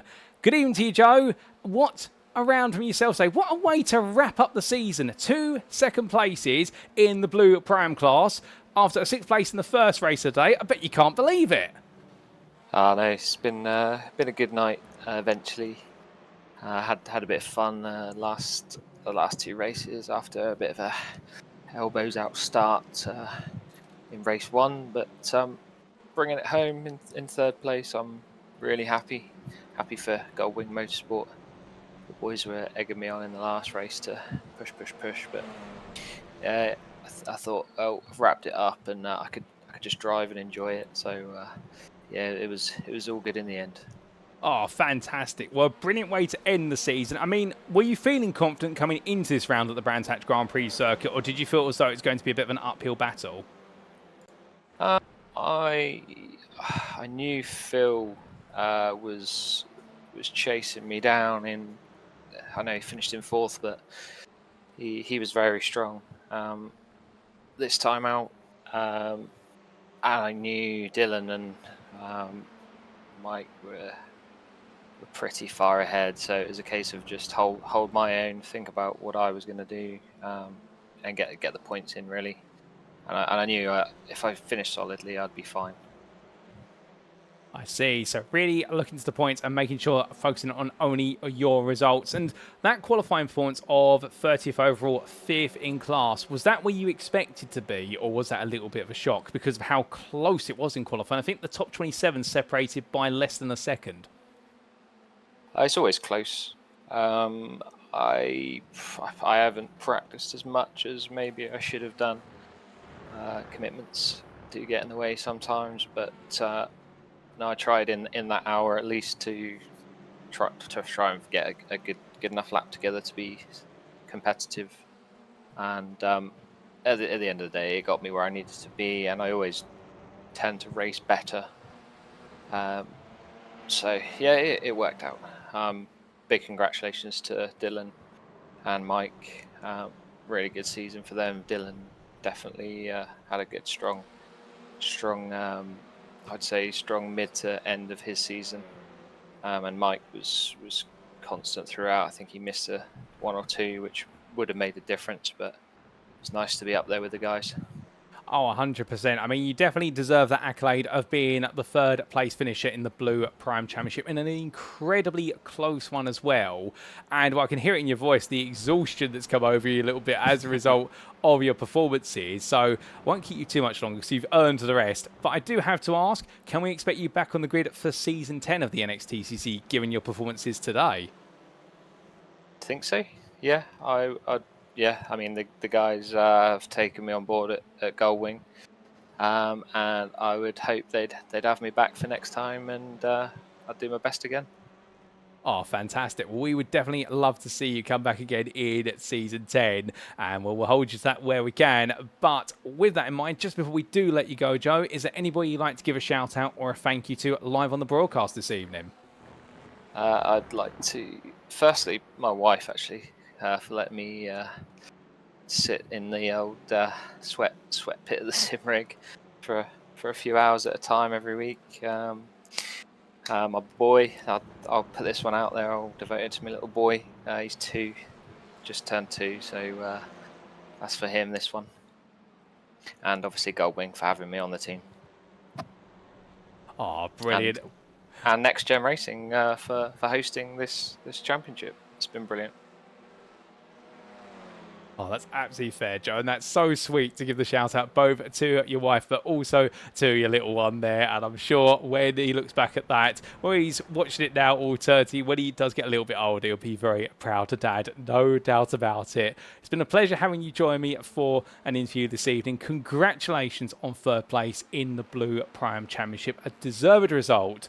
We look forward to plenty more in Season 10. Would love to have you on the grid, no doubt about it. But until then, my friend, savour the moment, enjoy these great results to wrap up your season, and have a great rest of your evening. Thank you very much.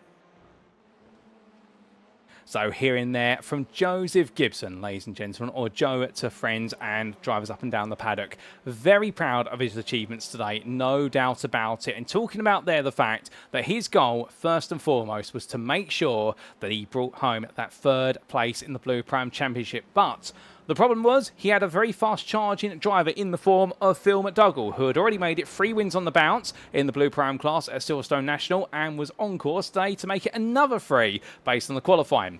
Qualifying didn't quite work out the way that Joe wanted it to, but his focus was on the race. Race number 1, well, it was a big upset.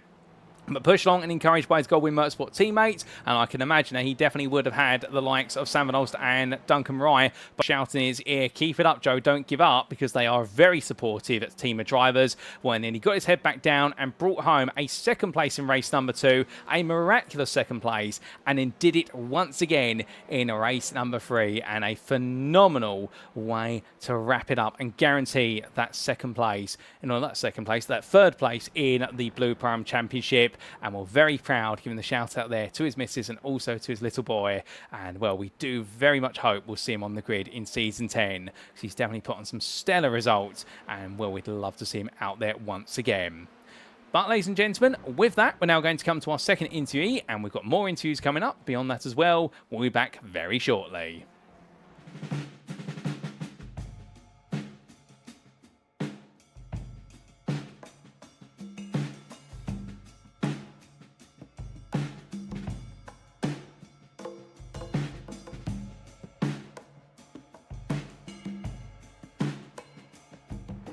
And as we return, ladies and gentlemen, it's time to bring into the interview room now a provisional 5-time overall drivers' champion. It's none other than Mikey Doble. Good evening to you once again, Mikey.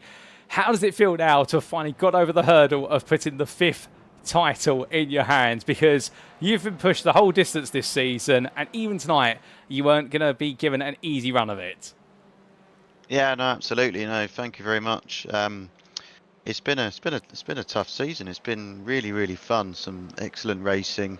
As I always say, the standard is getting better and better each season. Now we've got more and more race winners. But no, tonight was certainly not easy. When you're driving to try and protect a lead, you feel like everyone else's car is twice the width of what it probably is, and you're just literally trying to stay out of trouble whilst also staying in touching distance. But managed to get it over the line in the end and bring it back for another win. Now, I have to ask, of course, the mentality coming into a championship finale, like you say, the worry that everyone is a little bit wider because they naturally don't want to let you through. But you came into this round with a reasonable points advantage. Did that perhaps enable you just to feel a little bit more at peace with this round, as though it wasn't all on the line? You just needed to finish within a distance of your main rival. Yeah, exactly. I mean, Luciano didn't have the luxury to kind of sit back and let the race come to him. He had to force the issue and make moves, and that he did. You know, he raced well all night, but I wasn't in a position where I had to do that. And for every overtake I attempted, it was a risk that could have ended up in contact and ended up putting me off the track or out of the race, in fact. So I had to really pick my moments tonight and make sure that I was keeping tabs on where obviously Luciano was. Didn't want him to get too far ahead of me. Even in the last race there at the end, I was trying to do maths on the last couple of laps as I was behind him, thinking, do I need to pass him or do I not? And I knew that he hadn't closed enough points on me in that race to make it worthwhile me fighting. Oh, fair play. So not just quick behind the wheel, but also a high-speed mathematician, we could say. And on the back of that, I mean, we've had so many brilliant moments today up and down the field. But for yourself, all 3 races, plenty of fighting within them. And race number 1, I mean, it did get a little bit contentious between yourself and Luciano in the closing stages of that race. Yeah, there was contact going into Stirling's with about 4 or 5 laps to go. I don't think the move was on, really. I mean, it was, I was covering off the inside there a little bit, and he kind of showed a nose up the inside.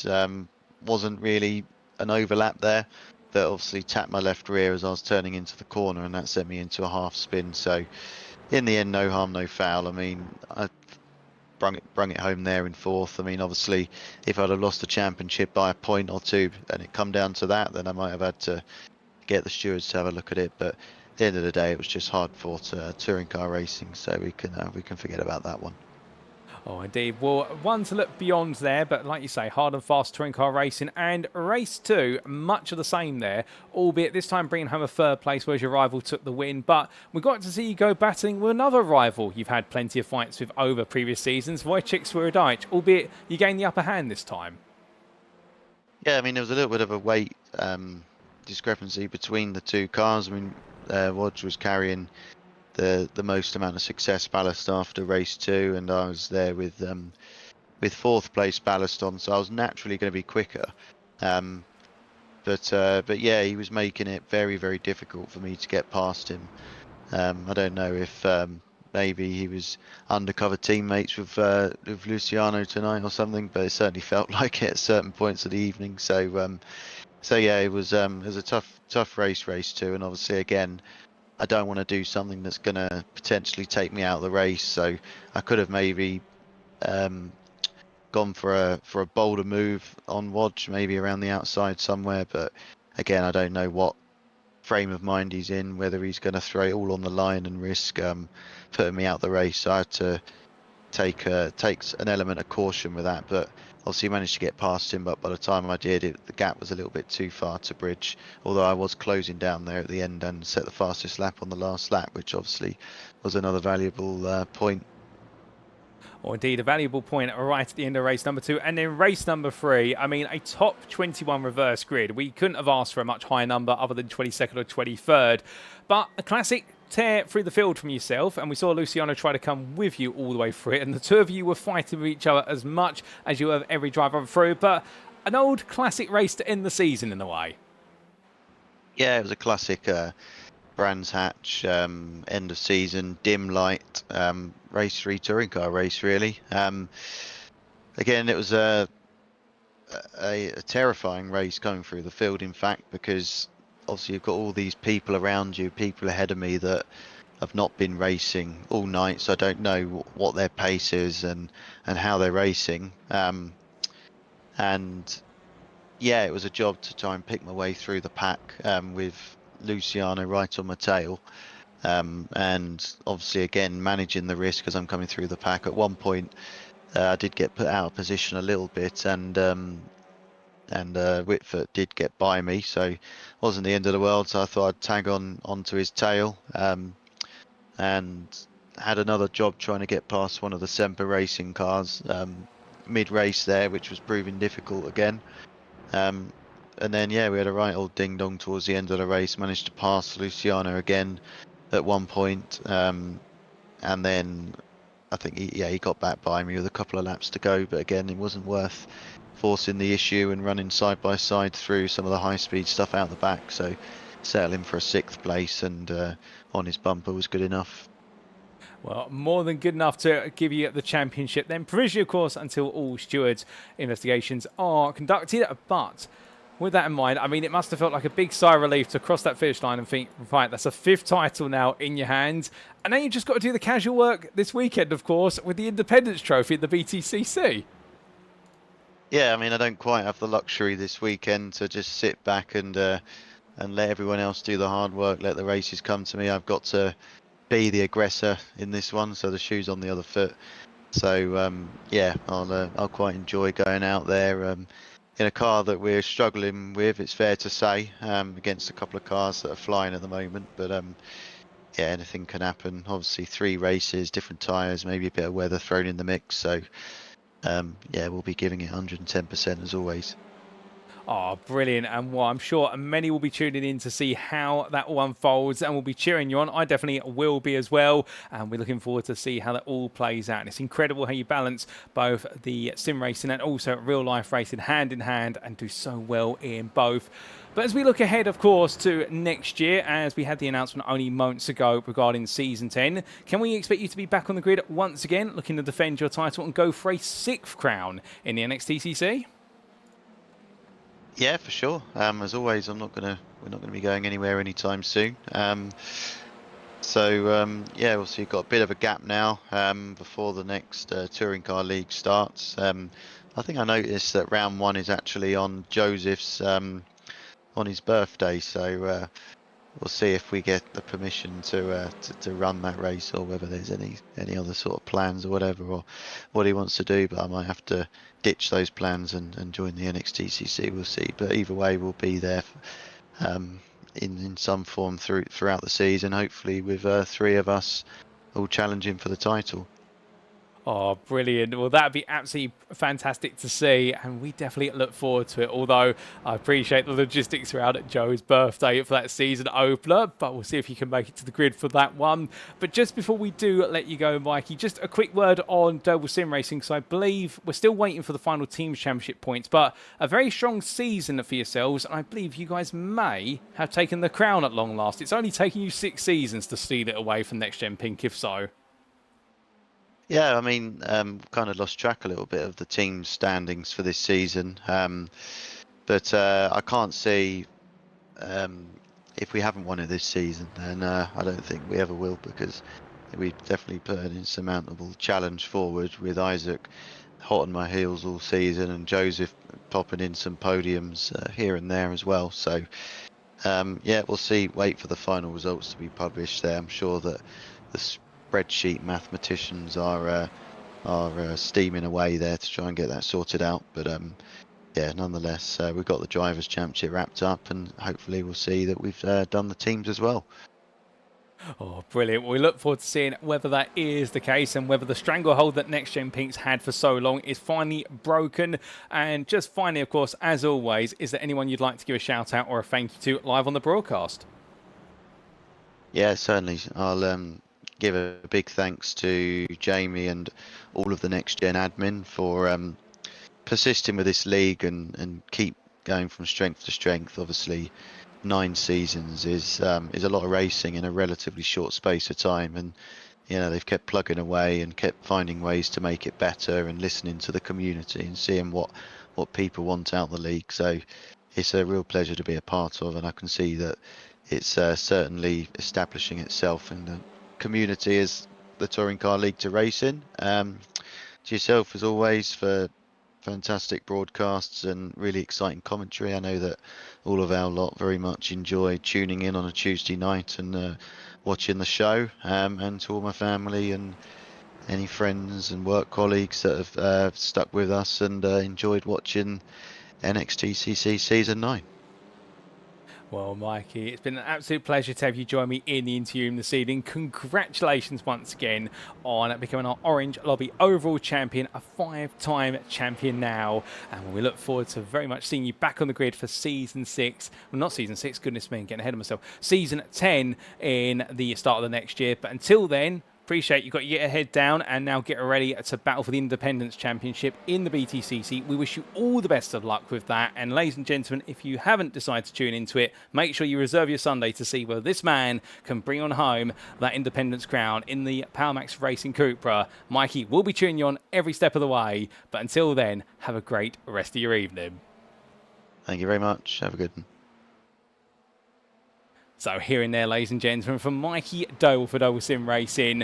Today, it was all about doing a bit of math and making sure that Luciano Witvoet was not going to be able to take that crown away. He came into this round with a sizable advantage, but knew that advantage may not be permanent. And admitting there that, of course, when you're the championship leader going into the final round, it does feel as though every car around you is just that little bit wider, as nobody wants to let you through necessarily. Of course, it may be a mental thing. It could also have a little bit of a reality in what's happening on circuit. But either way, for Mikey Doble, today it was about playing it smart and battling with his rival. And as we see them in the pictures here, fighting towards the very end of the race, well, absolutely brilliant scrap all the way through. No doubt about it in all 3 races. Got a bit contentious in race number 1, but to be fair, a good championship rivalry is always going to have a flair point or two. But indeed, great respect between the 2 of them. And in the end, either driver would have deserved to win. But Mikey Doble today just put his foot across the line a little bit further, as we do see there on screen that legendary double overtake from Luciano Witvoet that will definitely be confined to the Hall of Fame for one of the best overtakes that we've ever seen in the NXTCC here at the Brands Hatch Grand Prix circuit. But for Doble now, it's an opportunity not quite to put his feet up, because he has got a BTCC championship to chase at the Brands Hatch Grand Prix circuit. But after that, depending on how he does, and wish him the best of luck with that, he'll then be getting set for the NXTCC Season 10 campaign. And we look forward to seeing whether Doble Sim Racing not just take the championship crown here today, but also whether they can carry that momentum forward into Season 10, and whether Mikey can make it a 6th title against what will be increasingly fierce competition. As he's noted, from season to season, the standard only ever gets higher. But with that, ladies and gentlemen, more interviews to come, and we'll be back very shortly for an interview with another very happy champion-winning driver.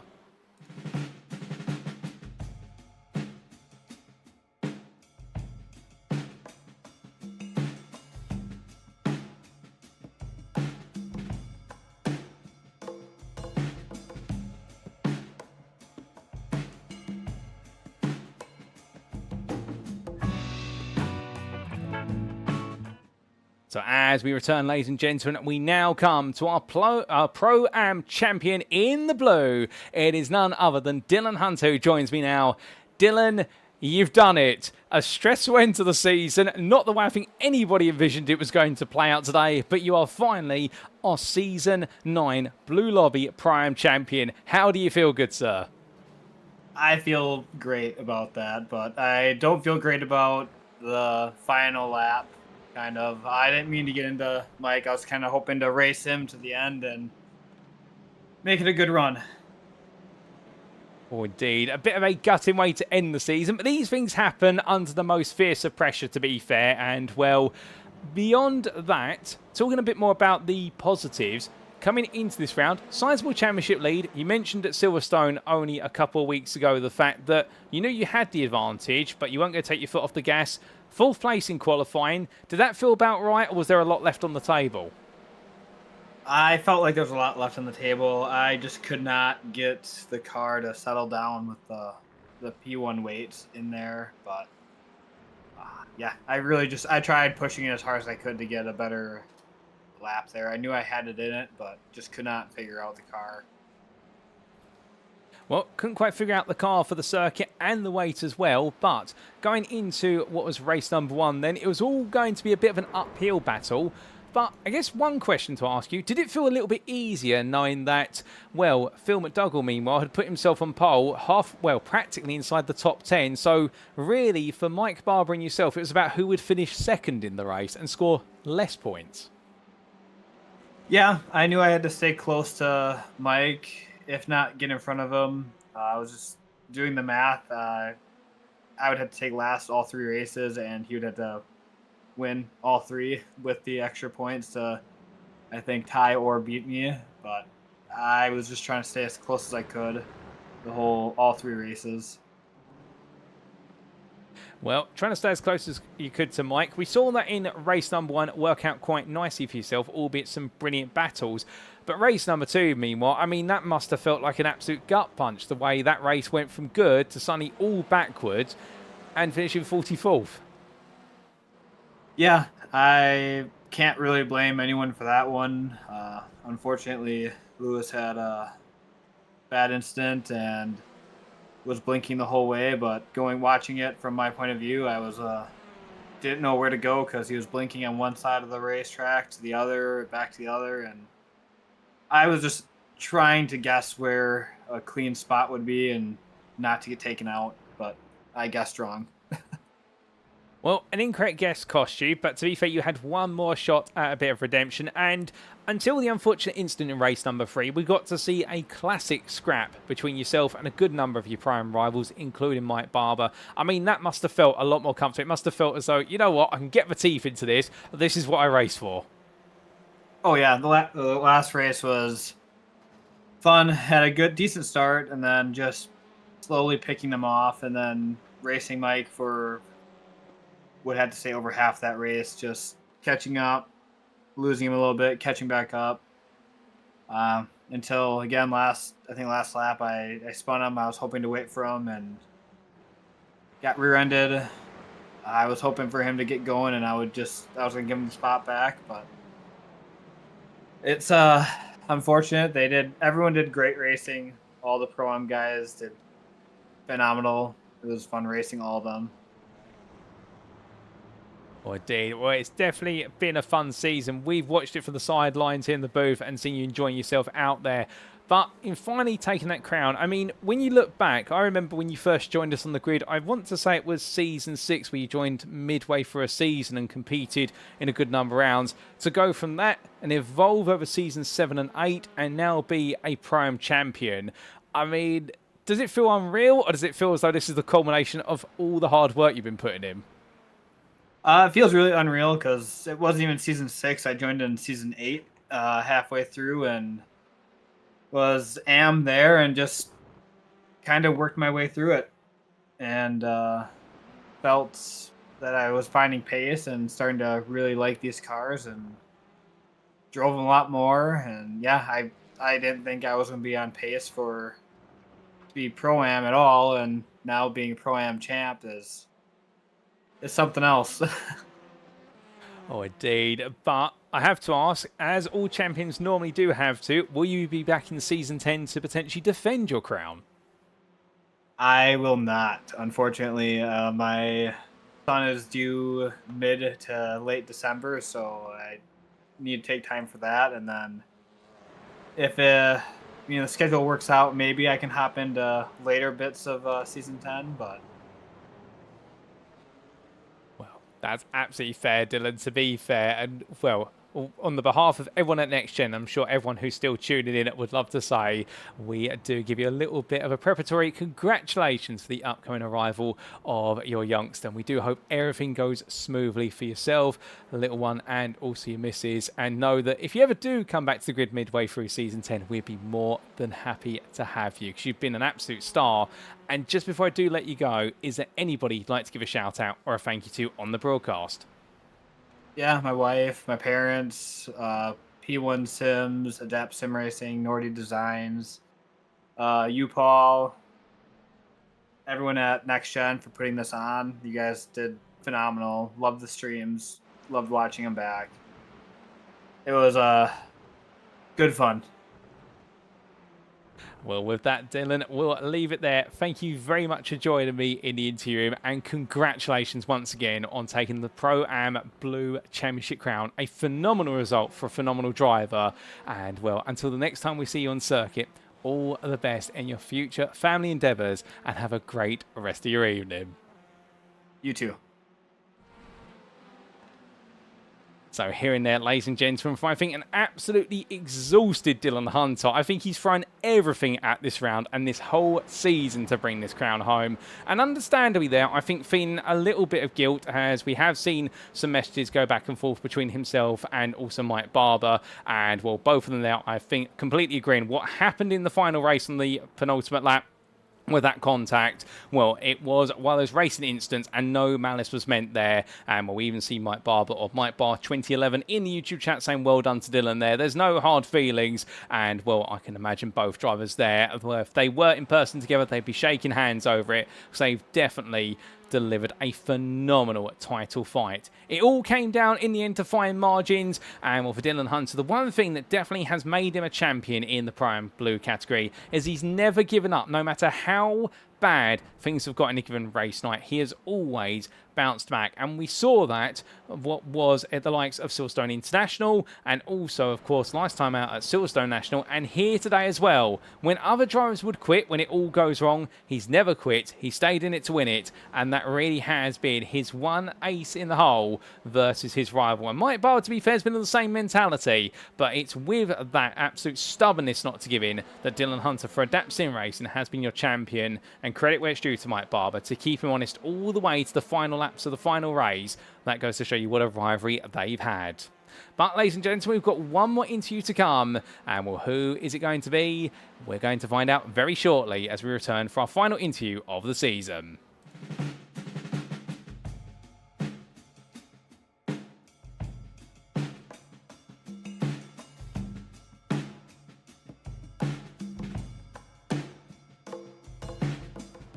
And without further ado, ladies and gentlemen, joining me in the interview room for our final interview of the season, it is your blue overall champion, Matthew Cheverton. Matthew, it's been a pleasure having you have the patience to join me. Now that you've joined me, you've done it. You've finally made it happen. You must be over the moon. Yeah, I mean, I'll be honest, it's been a wave of emotions up and down, so I haven't really had time to process everything, but yeah, 2.5 years of trying and then a full year's effort on this one, and for it to finally come away with an overall championship, yeah, it's a very good day, very happy. Oh, fantastic. And on the emotion side, I hate to bring this up, but I want to, just because I think this will mean a lot to everyone who's listening at home and for anyone who finds himself in such a situation in the future. I remember when we concluded the first half of the season, the lead you had over your rivals was the best part of, I think, 80 or so points. And when we left Silverstone International after round number 6, after everything went wrong there, that lead was halved immediately. And from there, you've had to bounce back, because I remember you emerging from Silverstone International feeling as though it's all just gone so very wrong. And now you're here. I mean, what's it taken for you to bring yourself back to say, right, I'm going to wrangle this championship, grab it by the horns, and I'm going to make it mine? I think first off was actually a reassessment of Silverstone and a clarification of how it went, because we got the points from that round about a couple of weeks later, and I'd only lost, I think, 15, 20, so about a 90-point lead down to 70, so it wasn't a complete decimation of all the effort we put together. So there was that, and then it was just keep going at it. I mean, I think my whole mentality was just, obviously, the first half of the season we did so well, and I sort of went like, right, let's, not in a rude way, but let's kick them while they're down, don't give them a chance to get back up. I mean, just, you know, I mean, although really we should be thinking season length, as the championship could be won, I was going race by race, just let's do the best we can, let's get the win, let's get the overtakes, let's put on a bit of a show. I mean, I wouldn't say it's the greatest strategy to win a championship, but I guess that's just how I sort of do things. I mean, yeah, obviously we had another sort of mishap in Donington. Running on a Wi-Fi mobile data hotspot was not ideal, and I was setting up my whole rig after moving places.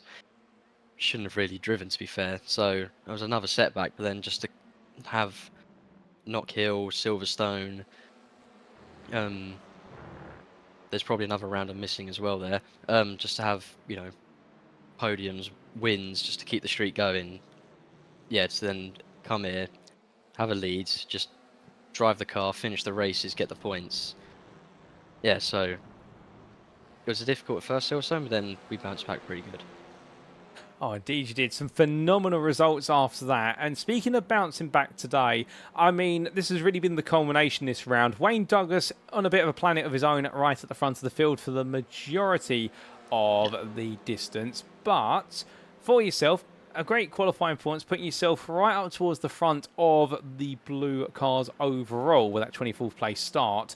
And from there, just moving forward, even though race number 2 perhaps was not the happiest of races compared to the others. Yeah, I mean, I think for the first time this season, I had a good qualifying. That's unheard of for me. But then, I always say the Brands Hatch is home. I can kick a stone and then it's gone from my back garden to the track. So, yeah, I know if there's one track where I can get a boost to performance just by previous knowledge, it's going to be Brands. So, yeah, we had the track down pretty quickly, qualified fantastically. Our rivals sort of didn't perform as well as they usually do, so we qualified ahead. And then, yeah, it was just playing the safe game, keeping out the trouble at the start. If we can make a spot or two, we will. And then, yeah, race 1 was a mistake-free round. got the points I needed, outscored my championship rival, so I just made it one step closer. But race 2, yeah, it was sort of similar proceedings to race 1 until maybe I got a bit too aggressive on the overtaking side, trying to get past I believe it was a Semper car. And unfortunately, we had a coming together and it put me in the wall. I mean, still finished not too bad. I think P7, so it wasn't all lost. And then even then, though, I think by race 2 I had it. So although I will admit I didn't stop stressing until I crossed the line in race 3.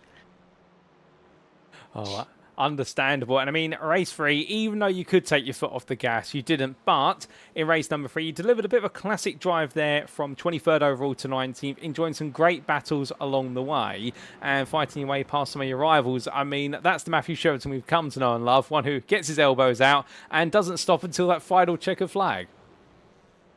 Yeah, I do love the highlight reel moment. Yeah, I mean, like I say, although it was said you had it, I was a bit and I was like, okay, let's just go out and drive. Let's have a scrap.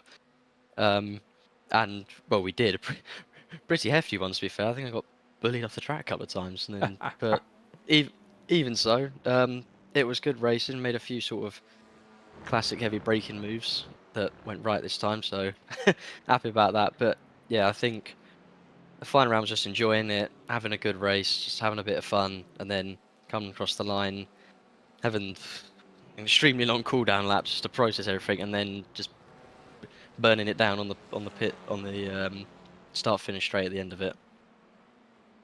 Oh, fantastic. Well, that's definitely an emotional roller coaster coming to an end and ending on a positive note. And of course, the one question I do have to ask any champion come the end of the season is, can we expect you back on the grid to defend your title or to step up even further when it comes to season 10 next year? Yeah, I'll be back. I mean, I keep saying I'm an R and it's like, oh, I might take a year out. I don't know. No, I'll be back. I mean, like I say, I could defend it. I mean, that's sort of half mentality. It's like, I've won it now. I can now just go out, do some racing, enjoy myself, maybe try a new car. Obviously the Canada's already been announced. It's looks very good. I mean, I don't know in Portland's, but can probably finance that. But yeah, I'll definitely be back if I can persuade the admin to let me have a 001. See, I can't have one. That's for our actual orange overall champion, but if I can persuade him to have 001, I might see if I can stick that on the car for next season. I think we might be able to convince for that. I think the ladies and gentlemen at home would love to see it, so we'll get to work on that. But that's great to have you back in season 10. And with regards to the team as well, I mean, it's not just yourself, Matt, Aztec Racing. There's a whole host of you, and we do love to see you all out there giving it your all week in, week out. Yeah, I mean, I say we all started this as a team season 4, April 23, 2.5 years ago, probably even longer now.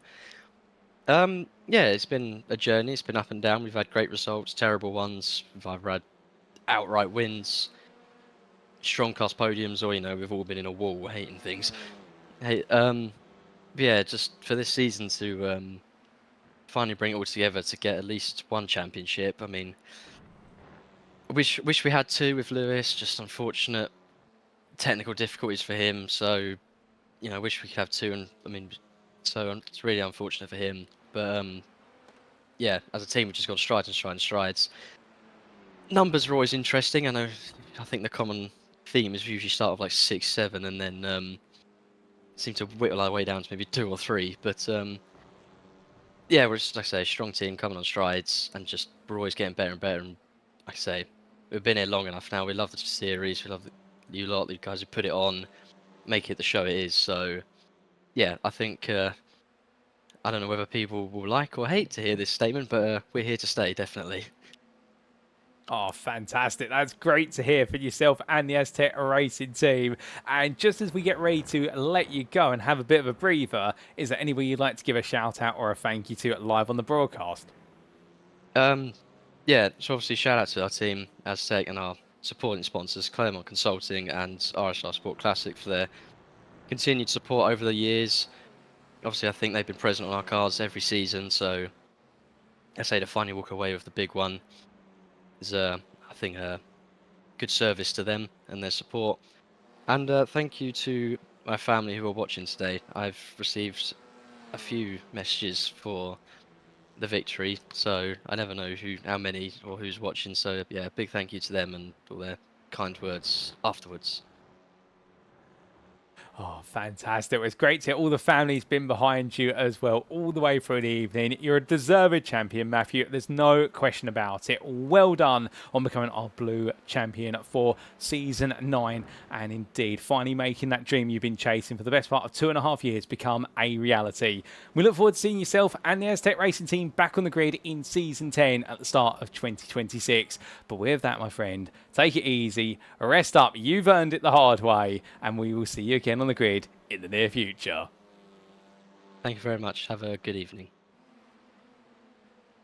Oh, goodness me, ladies and gents, but you could hear the emotions there from Matthew Cheverton. I think he's absolutely proud, and I think he's finally realising just how much it's meant to him, the chase since day one. And the thing is as well, I haven't had the chance to chat with Matthew and the Aztec Racing team on several occasions, meet up with them in person and that. I've known over the time, over those 2.5 years, that whilst they are a bunch of younger gentlemen in terms of the age demographics, those who race on the grid, they take this seriously like all of our other drivers out there. They're there to have a laugh, but when it matters most, they get their heads down and they throw themselves at this like no other team. And, well, indeed, the first sign of the greatness of Matthew Cheverton, of course, that absolutely epic drive to victory at Twin Ring Motegi all the way back in what was Season 5, I want to say, for the overall win in race number 3 there towards the tail end of the season. It may have been Season 6, in fact, but don't quote me on it. But he did take the overall win and became our 5th ever Prime driver to take an overall win. And, well, then very quickly moving into the overall Pro driver classification in the subsequent seasons. And from that point onwards, it's really been a bit of an uphill battle where he's had some absolute moments of brilliance, but he's also had some moments of challenge where he's had to step up against stiff competition. But in the blue overall category this season, he has definitely stepped up to the mark from the opening round. And admitting then the fact, the reality was that after the difficulties of the Silverstone International round in round number 6, he needed to take a step back, reassess and realise he didn't lose as many points as he thought he'd had. And that's why we opened up by saying he thought he'd had his lead halved when actually it had only been slashed by a quarter. And, well, once he'd done that, he was able to get his head back in the game and overcome any adversity. And that's why he is your deserved blue overall drivers champion over the course of the 10 rounds of Season 9. And, well, we'll very eagerly await him and the Aztec Racing team to be back on the grid for Season 10 as they look to pursue even greater glory. But with that, ladies and gentlemen, that brings all of our interviews to an end. And, well, we need to say a big thank you to all of our interviewees this evening. They have included, first off, Joseph Gibson for Goldwing Motorsports there, our third place runner-up in the Blue Prime Championship. We then heard from your overall champion in orange, now a 5-time overall champion, Mikey Doble for Doble Sim Racing. Then we came to Dylan Hunter, back to blue for the Pro-Am class champion there for Adapt Sim Racing after a season-long titanic battle with Mike Barber. And we just heard there from blue overall champion Matthew Cheverton for Aztec Racing. A huge congratulations to all 4 of our interviews for their great performances, and a big thank you to them all for joining me in the interview room. With that, of course, it does mean it's now time for us to walk you through the provisional Drivers' Championships results come the end of the season, subject to any stewards' inquiries. We begin with the Orange Lobby. And Orange overall, Mikey Doble, your champion, by 11 points over Luciano Witvoet. And what a season-long battle it was. And, well, at certain points, it looked as though it was going the way of Witvoet. At others, it looked as though it was going the way of Mikey Doble. But since round number 8, Mikey Doble was able to open up a small lead and maintain it. And that has been where he was able to take this crown into his hands. Wojciech Witvoet, third place there, and many will ask the big what-if questions of what if he had not had to miss multiple rounds due to personal reasons. Well, could he have been on course for a 3rd crown? We'll never know, but what we will know is he was a deserved 3rd place finisher ahead of Adam Delmont by 24 points, and Isaac Doble there rounding off the top 5, a further what was in the end 17 points behind. Tom Davidson, well, he took 6th place in the end on 212 points, 1 ahead of Lee Horn. Lee Horn just falling short right at the close. And then there was Andrew Pike in 8th place there, not picking up any points today, but still 2 points ahead of Gavin Garner, who had one of his best performances of the season here at the Brands Hatch Circuit tonight, with Conrad Kula completing your top 10. Ben Altrier, leading Pro-Am driver, took 11th place there, just missed out on an overall top 10, but well done to him for getting so close to achieving it. And then he was 2 points ahead of Jamie Dorey, with William Guthrie, Michael Leeson, Alex Meredith completing your overall Orange top 15.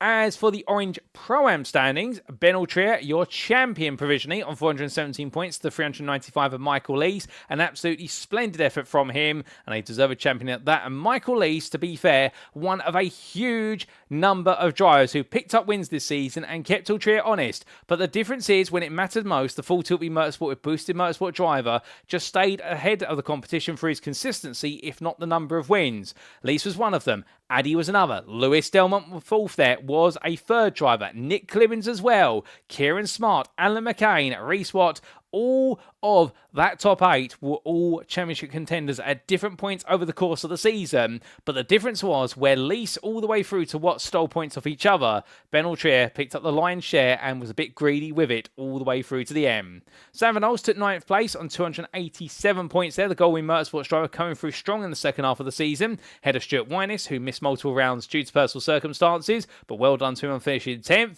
Just ahead of Benjamin Gregory based on result countback. And it was Duncan Rye, Russell Fowler and Sam Smith who completed the standings.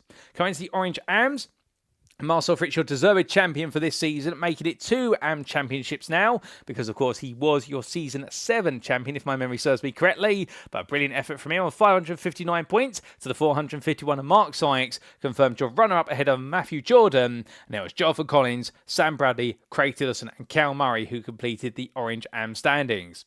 As for the Blues, in the blue overall standings, Matthew Cheverton, 39 points was his victory margin in the end over Ben Bennyworth, and well, got it all done by the end of race number 2, but didn't want to believe it until he saw the final checkered flag in race number 3. Bennyworth, meanwhile, a deserved runner-up there, and if results had been different, it could have been a lot closer. Slamir Javosky took 3rd place on 331 with that win in the final race of the season, really bookending a great season for him, ahead of Nigel Stock, who in the end took 4th place. The AM driver outperforming the Pro-Ams there of Mike Barber and Dylan Hunter, who in the end were 8 points and a further 20 adrift. Then we did see Phil McDougall in 7th place with the lightning run of 6 wins back-to-back in the Pro-Am class, translating into 6 podiums overall back-to-back, moving him to 7th place right at the close ahead of Lewis Mason, with Peter Kozlowski and Stephen Fry completing the top 10. Joe Gibson was 11th ahead of Wayne Douglas, with Stanley Donaldson, Andy Aldhouse and Thomas Delaney completing the blue overall top 15. In the Blue Primes, well, it was the story there of Dylan Hunter in the end getting the job done, and whilst he did have an advantage coming into this round, he wasn't going to take it for granted, and in the end had to work hard in his battle with Mike Barber to bring it on home, and what a back and forth between the two of them all the way through the season. Joe Gibson, meanwhile, a valiant 3rd place there, and managed to outrun Phil McDougall to that 3rd place with results at the start of the season versus McDougall's better run in the final 3 rounds of the championship, but it came too late for the CXR Project Black driver, and he had to settle in behind the Goldwing Motorsports 3rd place finisher. Andy Aldhouse, a solid run for 5th ahead of Stanley Donaldson, and there was Carl Thompson in 7th there, just a bit further behind, with Matthew Williams, Dwayne Hoffman and Jeremy Nordstrom completing the top 10. Jeffrey Nordstrom round off those with points in 11th ahead of Andy Cowell, Jake Pitt and Lee Holmes. Then coming to the AM Blue Championship standings, and here we can see Nigel Stock, your winner by the best part there of almost 100 points over Lewis Mason, and you've got to feel for Lewis Mason. Technical issues in the end cost him dear in races 2 and 3, and it was just not to be his this season. But still, he's got to take a lot of positives from this and realise that he kept Nigel Stock honest, and with his performances in round 6 through to 8, it was looking as though it could have gone all the way to the wire. Sean Dobie took 3rd in the end, a brilliant result there for the ATEC Racing driver, 3rd by the best part of 9 points over Andy Chell as their battle back and forth went all the way to the distance. Thomas Delaney, not on the grid tonight, finished 5th in the end on 314 points. And there was Mark Hughes in 6th ahead of William Kurtler, with Mark Kent, Roy Plummer and Stuart Johnson completing the top 10, and Gabriel Yilmaz and Jordan Hogan completing the Blue AM standings. But with that, ladies and gentlemen, it is now time for us to wrap up. Thank you very much for watching, and if you have enjoyed today's show, and perhaps you're sat there right now wanting to know more about the Next Gen Racing community in terms of our series and what we do both on the virtual circuit and off of it, or for all that and more, we firstly recommend you go to our official website, available on screen there. And well, there's never been a better time to head to the home of clean and fair sim racing for all and become part of this community. Whether you're an esports veteran all the way through to a rookie racer, there's a place for you on the grid here at Next Gen Racing. And on our website, you can find out all the information information regarding our ongoing and upcoming series, plus also how to get to the beating heart of the community, which is our official Discord. But if you don't want to go to our website, perhaps you're more of a social media person, we do recommend you join the official Next Gen Racing Facebook group. And that's at facebook.com/groups/NextGen Racing, where you can find out similar information to that on our website. And on top of that as well, you can also find out information regarding what our staff and admin members do, not just on the virtual circuit, but also on the real-life racing circuit, where a good number of them being real-life racing drivers, if not track marshals and racing administrators. We'd also like to take a big moment to say a thank you to our sponsors, who do include PowerMaxed, Next Level Racing, Mark Sykes Designs, Joyce Design, Douglas Motorsport, Sam Cases UK, Falconer PC Builds and Support, Benji Sim Photos, and of course, our title sponsor for this season, Doble Motorcycles. And if you are in the market to buy a two-wheeled machine or ATV, then why not consider one powered by the power of dreams and head to Doble Motorcycles.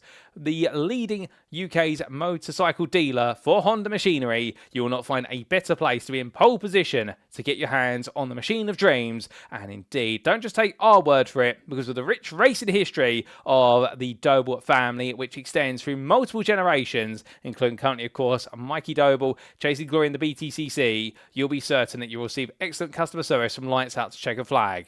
So if you'd like to know more, do head to their website today, and that's at doble.co.uk.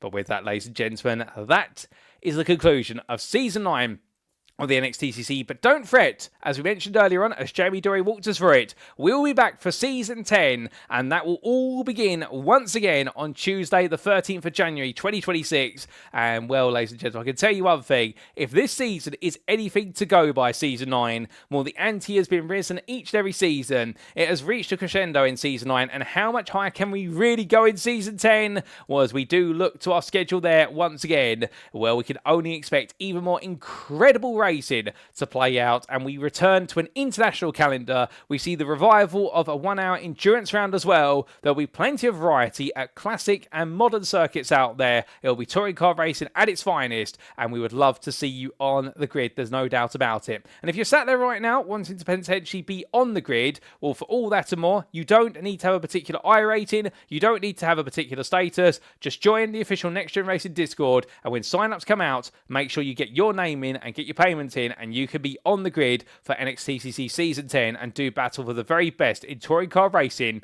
on iRacing. But until then, ladies and gentlemen, that is it. We bring the curtain down on the NXTCC Season 9. Congratulations to all of our champions. Well done to all of our competitors, from lights out to checker flag in each and every round. They've all been superstars, I'm sure you'll agree. But with that, we have been Next Gen Racing. I've been your host and commentator, Paul TX141 Walsh. And until next time, remember to stay safe, stay well, stay smiling, and much like our drives, ladies and gentlemen, remember, most importantly, to stay on track. Good night. Thank you for tuning in. Until next time, that's all from us here at Next Gen Racing, the home of clean and fair sim racing for all.